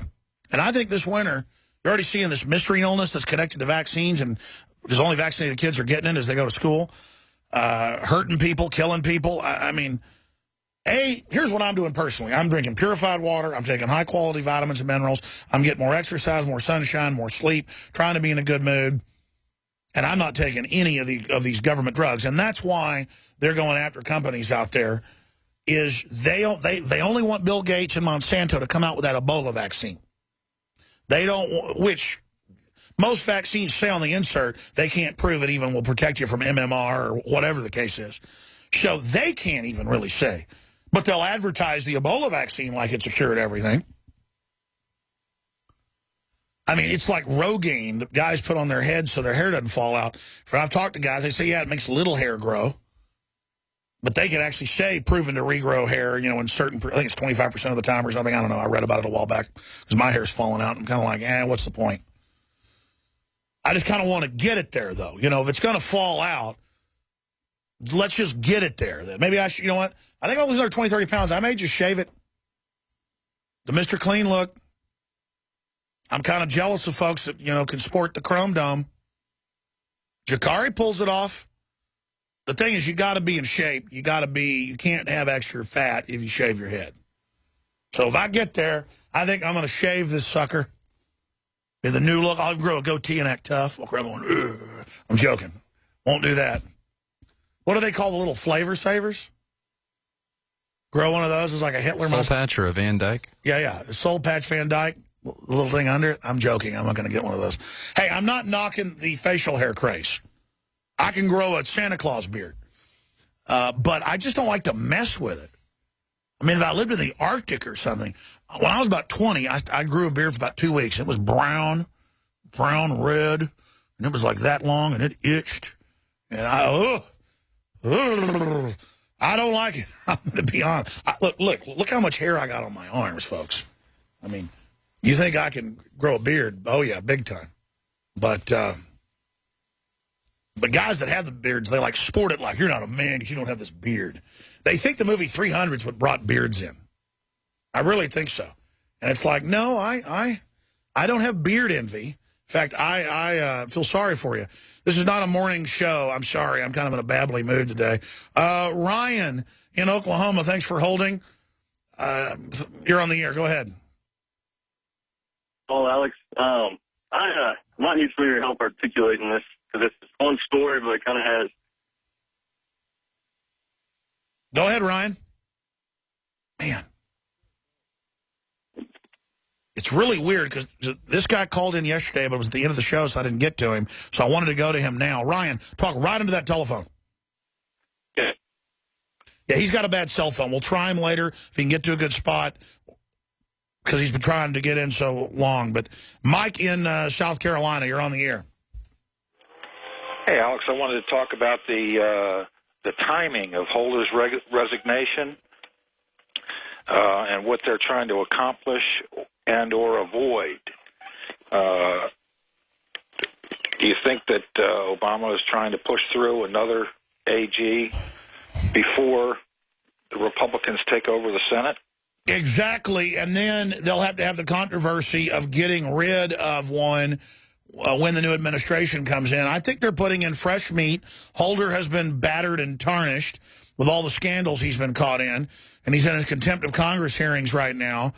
So that investigation goes forward. So just like they got rid of Big Sis, she has outlived her usefulness like toilet paper.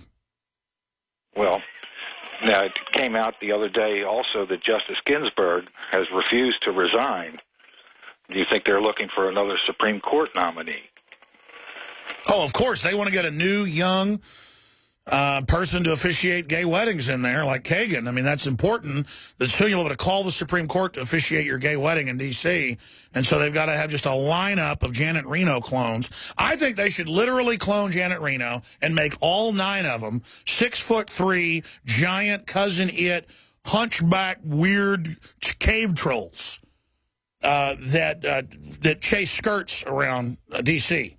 I think, it's not that I'm even against lesbians, folks, but it's discriminatory that an ugly white woman with a commando haircut, that's all you can have now is federal judges or the Supreme Court. Listen, Elena Kagan actually starred in the new Batmans that came out in the 90s, the first remakes, as the Penguin. Can we pull up Mayor Cobblebot or whatever his name is? Listen, I'm going to be honest with you. Elena Kagan, I joke about clones and I shouldn't do it, and it's wrong. And it's tasteless. But it's not funny what they did. They stole Danny DeVito's genetic blueprint and crossed it with Janet Reno and created Elena Kagan. She's not a real person. She's not 48 years old or whatever they say she is. She's actually a genetic splice programmable creature. And actually... can we show folks a shot of Elena Kagan of her TV viewers? Just type in the Penguin. There you go. Ladies and gentlemen, it is uncanny. Uncanny. Okay, this is satire, ladies and gentlemen. Anything else, sir? I apologize. At least Janet Reno deported Elian Gonzalez. Yeah, exactly. Well, you know about Janet Reno when she was a prosecutor, what she got caught doing, right? It was even in the Miami papers. You know about her? Well, I lived there then, but... so you know about the little kids? Not exactly. Well, sir, I'm sorry that I've been in satire mode today, but that was serious about her and the 13-year-old girl in the back of the car covered in vomit. Reno so drunk and on pills she couldn't even talk when the state police found her. But that got swept under the rug. Anything else, sir? No, that's it, Alex. God bless you, and thanks for putting up with me. Richard and others, your calls are straight ahead, as well as Ryan if his phone works. Actually, it was Rush Limbaugh. Holder may be resigning so Obama can nominate him for Supreme Court. And, I think that's actually smart. It's bold. He could sit over cases about him and would probably not recuse himself. Totally criminal. They would do it. See, because it's all about being over the top. It's all about just rubbing our faces in it and saying we're racist if we don't want to turn our guns into Eric Holder with all his bodyguards.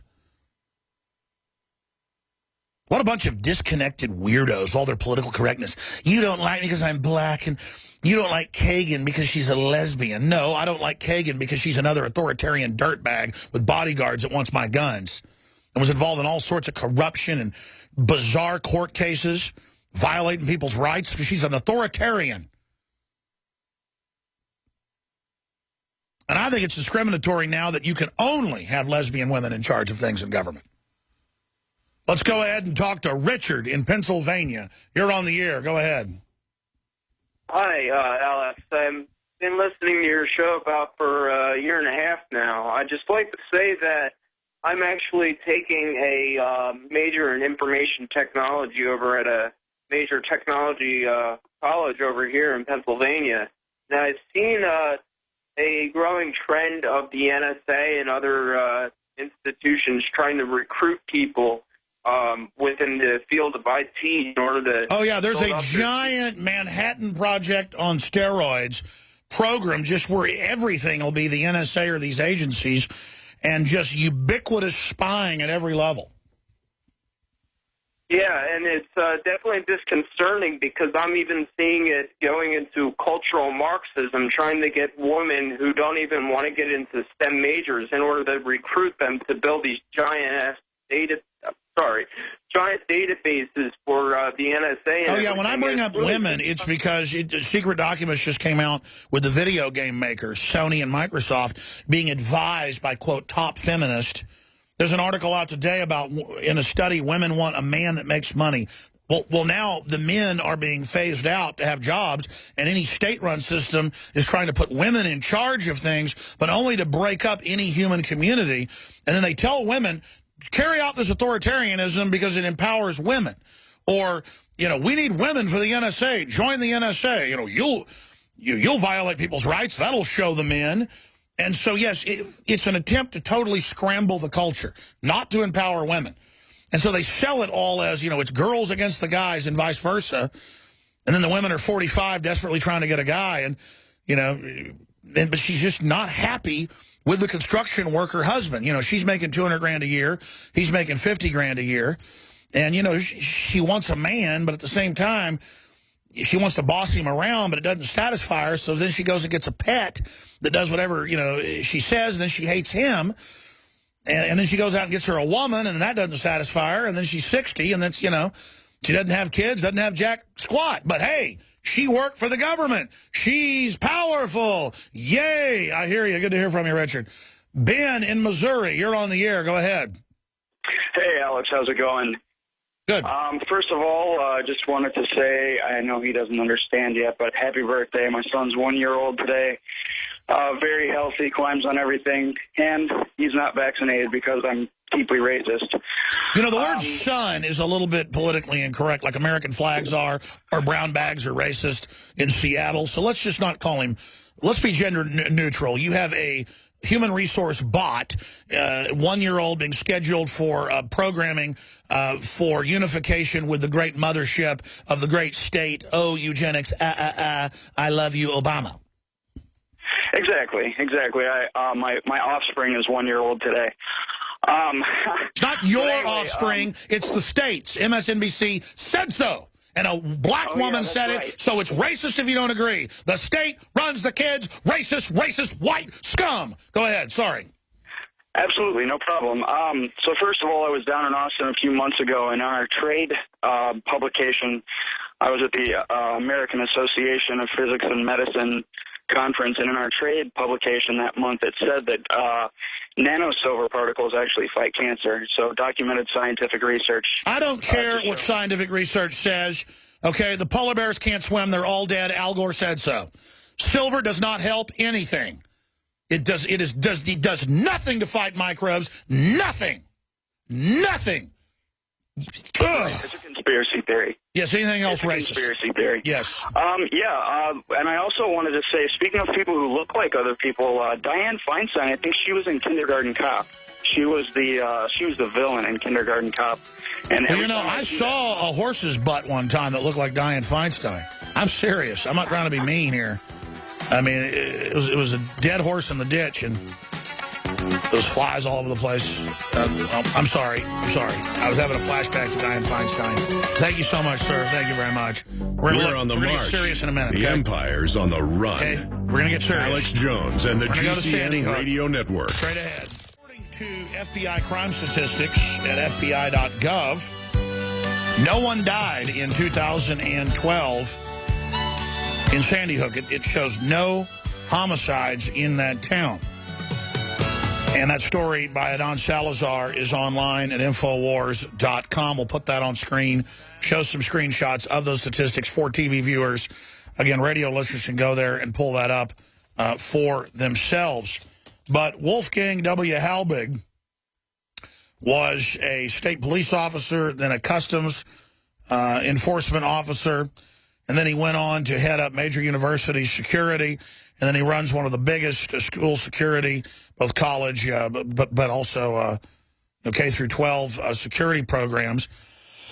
And he's been featured before going public questioning Sandy Hook on Dateline NBC, Good Morning America. I'm not going to go over it all, but he really is a leading expert. When we started seeing him speak out in the last year, we went and checked into him. And Facebook.com/Sandy Hook Justice or SandyHookJustice.com. And he has gone up there. He has investigated.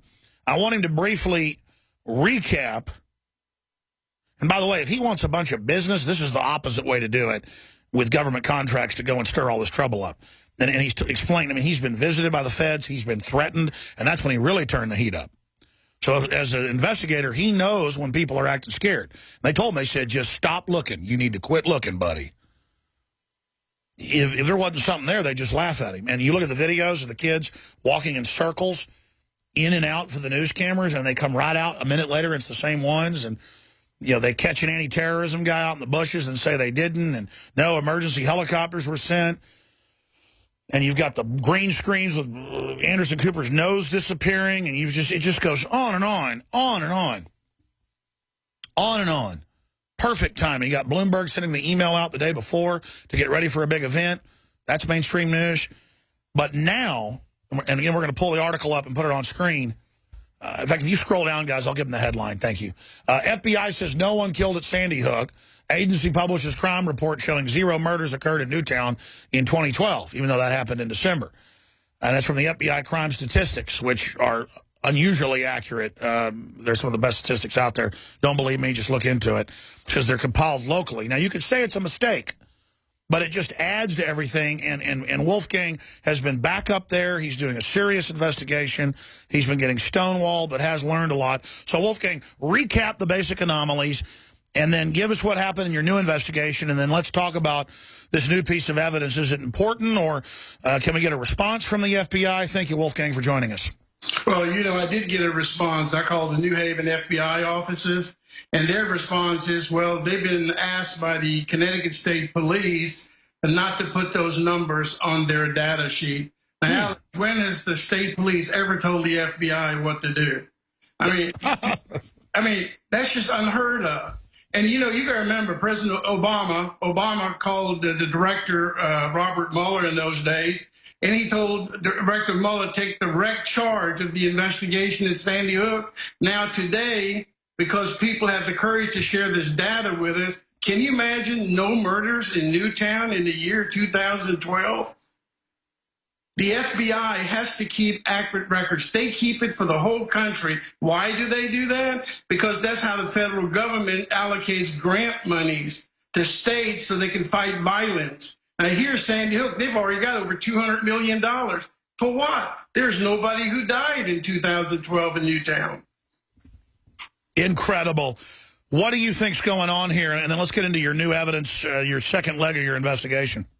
Well, I think the big thing is that, you know, I forgot about it. I mean, I'm a FEMA-trained person.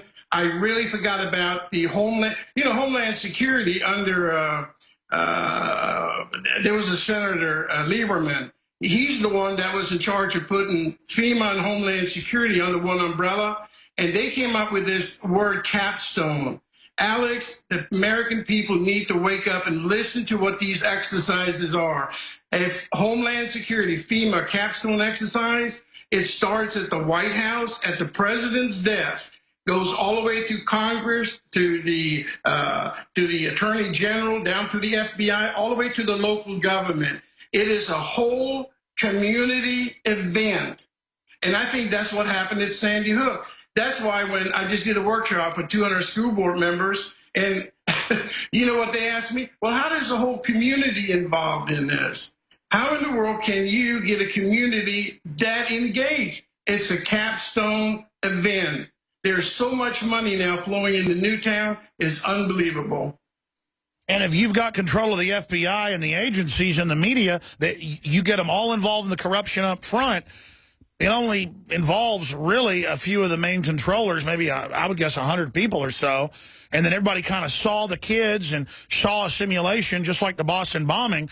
I mean, I had a former super high-level CIA guy who ran foreign operations on Steele last week.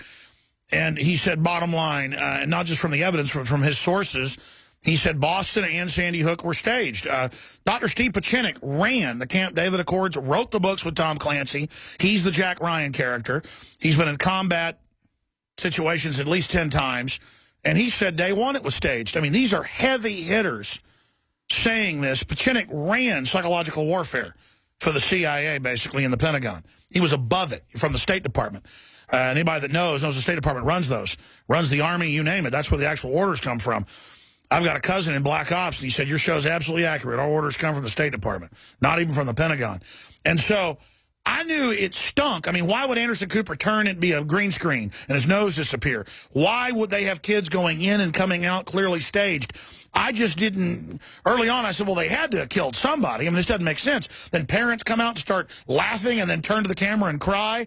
I mean, this stinks to high heaven. This is what you do. Tell us why you question up front, recapping for new listeners, and then get into, I know you went back and visited recently, and tell us what happened.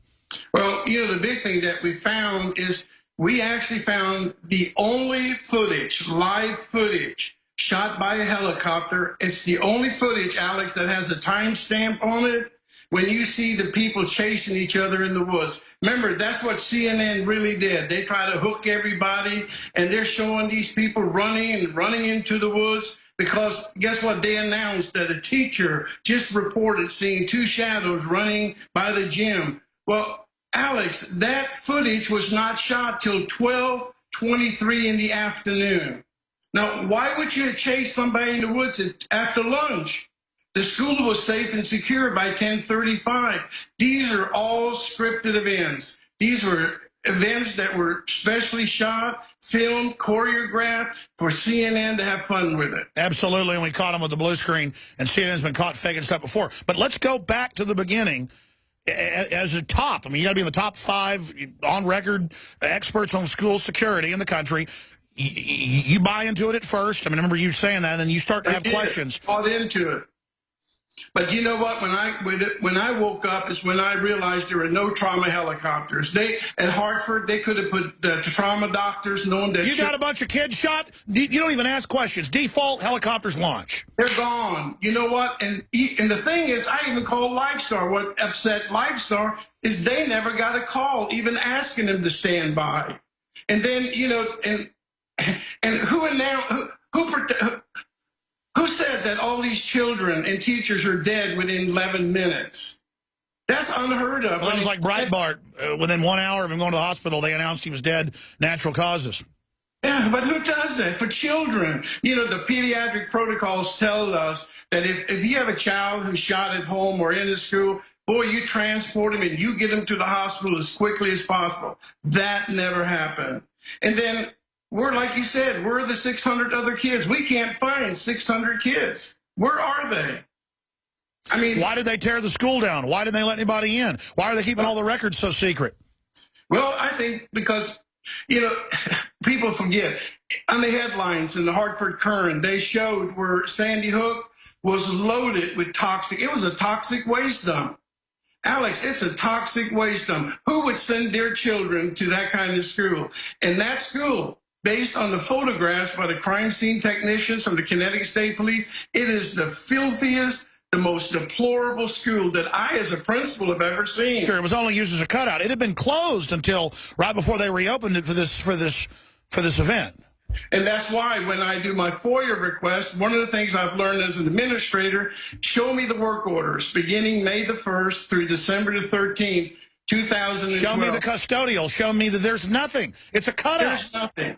And for 15 months, Alex, the school board refuses to call me back. They refuse to answer the questions. I've spent over $15,000 trying to get FOIA request answers. And guess what? Not one response. Yeah, why don't they just release it and shut you up? I'd go away. You know, I don't want this to have ever happened, but I wish it was real instead of fake. That is 100 times more scary. Yeah, you know what? I agree with you right there. I wish it was real. I wish I would just go away. It's affected my entire family. It's affected my lifestyle. I do this for a living.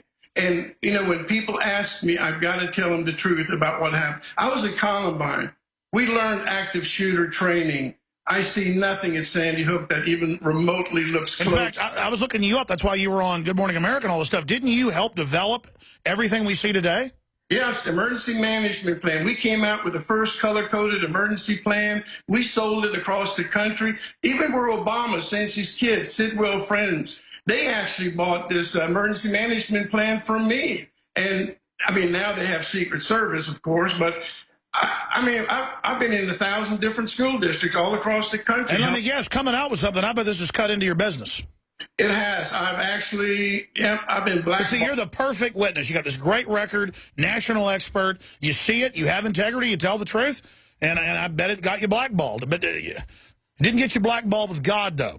Or with all the parents out there that appreciate you and all the gun owners that appreciate you. Because this was clearly their PR false flag. Listen, Obama has been caught at least 6 times staging fake shootings, fake bombings, and chemical attacks. It's even been in the BBC that NATO and Turkey were involved staging false flags.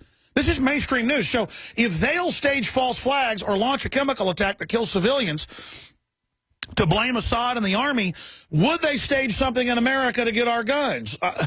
You'd have to be, if they'd stage Fast and Furious that they admit killed 2,000 plus Mexicans, over 100 law enforcement in Mexico, at least 6 law enforcement in this country, 2 of them Border Patrol, to blame the Second Amendment as CBS News found the secret documents leaked by good members of the ATF. If they would do that, would they stage this? Wolfgang. Can I tell you what? If we allow this to stand and if we don't challenge it, who's going to be next? What are they going to do next to us? And I think this government thinks people are not smart enough to figure it out. And I thank God that you're there, Alex, because you got the voice and you can reach people. I'm disappointed in the NRA. I've asked them for financial help, donations, so we can file our first civil lawsuit. If you were in my house today, Alex, I'll show you all the evidence that 2 Connecticut state troopers gave to me. They showed me the script they used on that day. They used a script. And there's a company called... Let's stop right there. The amount of evidence you've gotten, and you've been threatened. Recap the threats and then tell you what those state troopers gave you. Well, the threats are, you and I would never be talking if they didn't send those 2 homicide investigators. And I'm going to tell you what, they threatened me. They said if I don't stop asking questions about Sandy Hook, the Connecticut State Police were coming to my home and they're going to arrest me. Then I had 2 deputy sheriffs come to my house telling me that the Newtown police chief wants to know when I'm coming to Newtown. And then they asked if I owned any handguns. I said, it's none of y'all's business. And then I got a phone call from the sergeant from the Southbury Police Department telling me that I never, ever need to call the Chatfield Porta Potty Company again and asking who ordered the porta potties, when were they ordered, and who paid for them. They said, stop harassing the porta potty company. That's public record. This paid for with taxpayer dollars.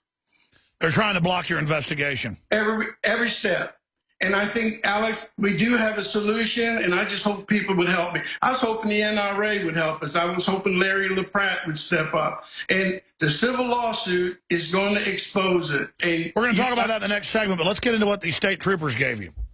Well, the state trooper showed me where the script is within the 11,000-page document. You know, the Sandy Hook Commission, the governor appointed, they actually called this 11,000-page document the biggest data dump that the Connecticut State Police and Stephen Sudensky, the Danbury State Attorney, they created the biggest data dump. It doesn't make any sense. You'll spend the rest of your life trying to read it to try to understand it. Sure. I mean, that's a tactic in depositions, is to dump so much on people they can't. And they did. And they dumped it. So when I flew up to Hartford, Connecticut, I met with 2 Connecticut troopers, and they trusted me because they were in my class. I was their instructor in 2002. And they said, Wolfgang, we don't like what they're doing in Connecticut. They're corrupt. It's nothing but corruption in Connecticut. And you know what? They don't work up there anymore. They quit after we met. They're tired of it. They're scared.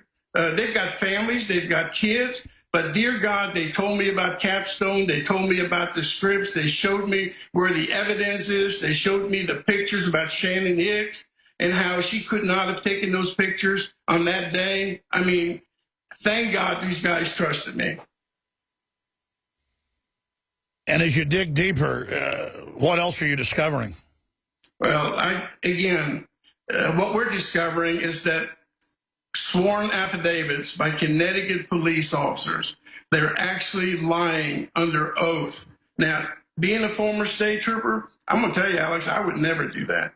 I am not going to put my family at risk and lie on an affidavit to please who? You know, I think maybe they've got immunity. Somebody must have done something to where these guys are so cocky, they could care less. They don't return phone calls.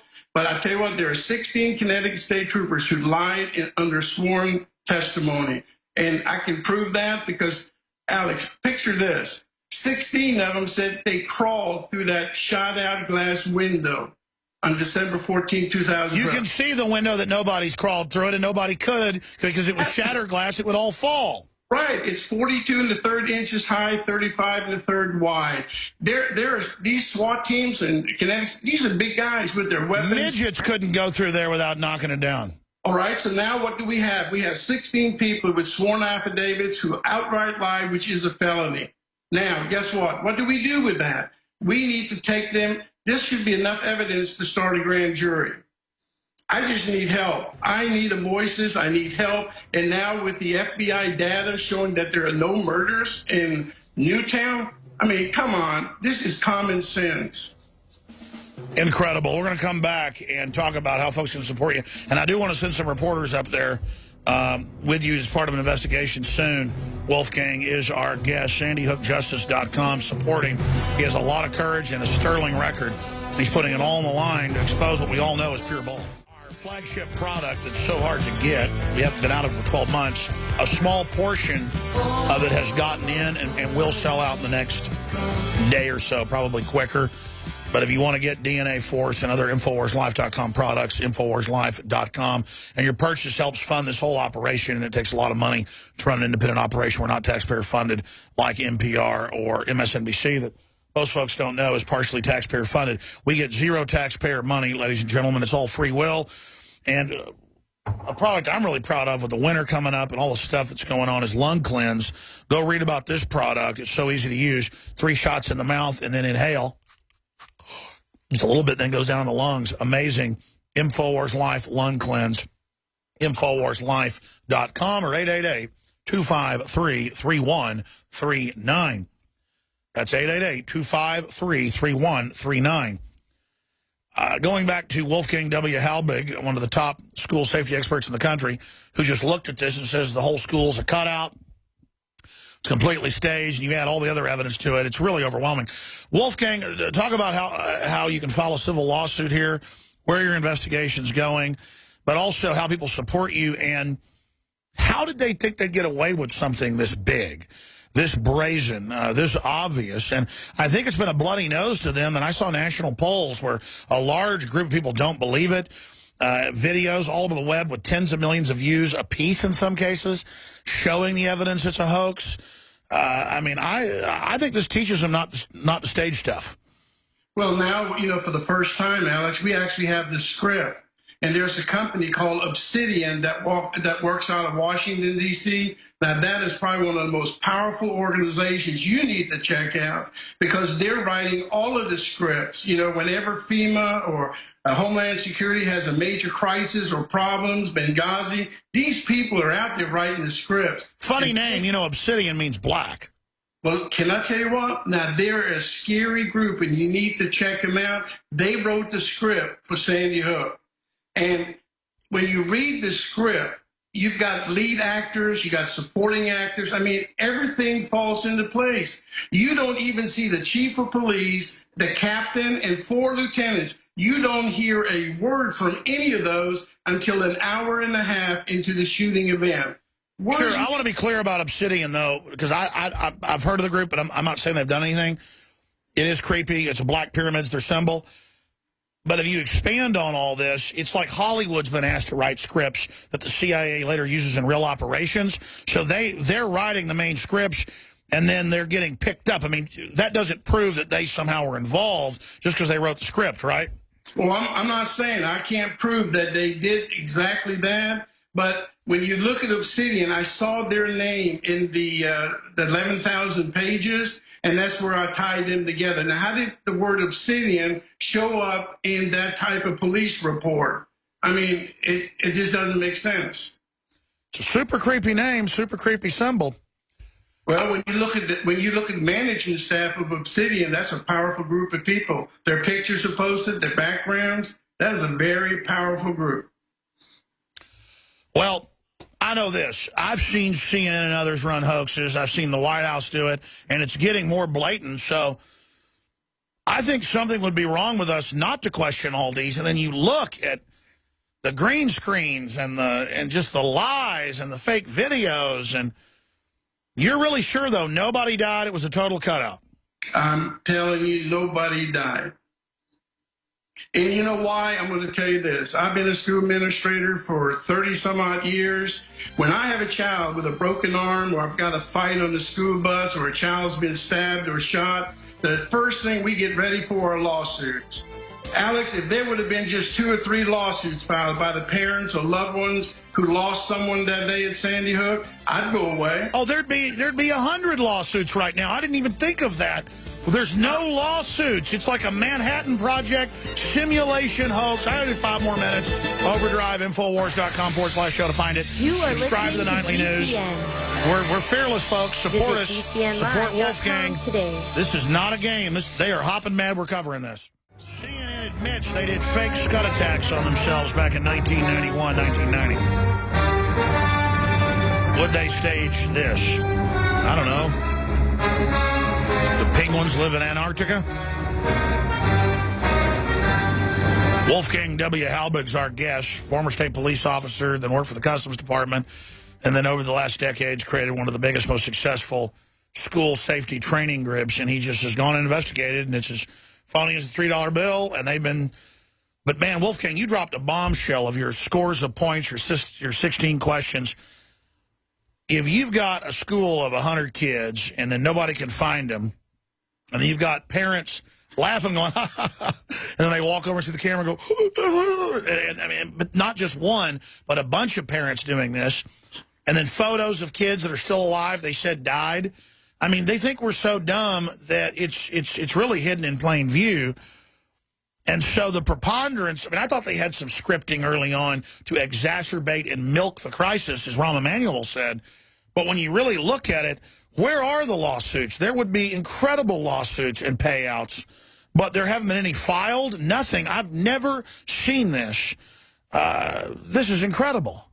Alex, just the medical negligence all by itself, the lack of trauma helicopters. You know, they did not allow, this is in their transcript, this is in their sworn affidavit. They never allowed the paramedics or the EMTs ever inside the school. Why would you not allow paramedics in there? These are somebody's children. They're clinging to life, and nobody wants to let the paramedics in? Who did that? And I guess they just picked a group of state police and others that they knew they had under their control, compromised. I don't know, pro-gun controllers, fellow travelers. I mean, that's the only sticking point, is that they can get so many people to engage in a criminal operation. But historically, it happens. Well, you know, when you write a script, and if you don't understand how we work in the public education system, that's where the script writers screw up. Alex, at 10:35:23, please read the document. It's not what I say. At 10:35, you can hear 405 on the transmission calling emergency services. He is now requesting that every paramedic and EMT bring their defibrillators to the Sandy Hook Elementary School. Now, that's an hour after the shooting.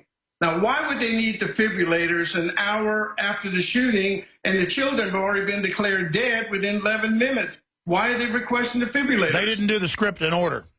They screwed up. They're not talking to each other. Well, listen, I know they script stuff because they announced Building 7 had been blown up and fallen on CNN and 2 BBCs. And then I even researched who they get their scripts from. It's Reuters. And then later they had to admit, yes, Reuters told us Building 7 had fallen in its own footprint. And they announced it.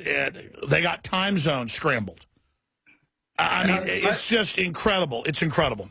Alex, my dear friend, I want you to be in that room when we get the first deposition.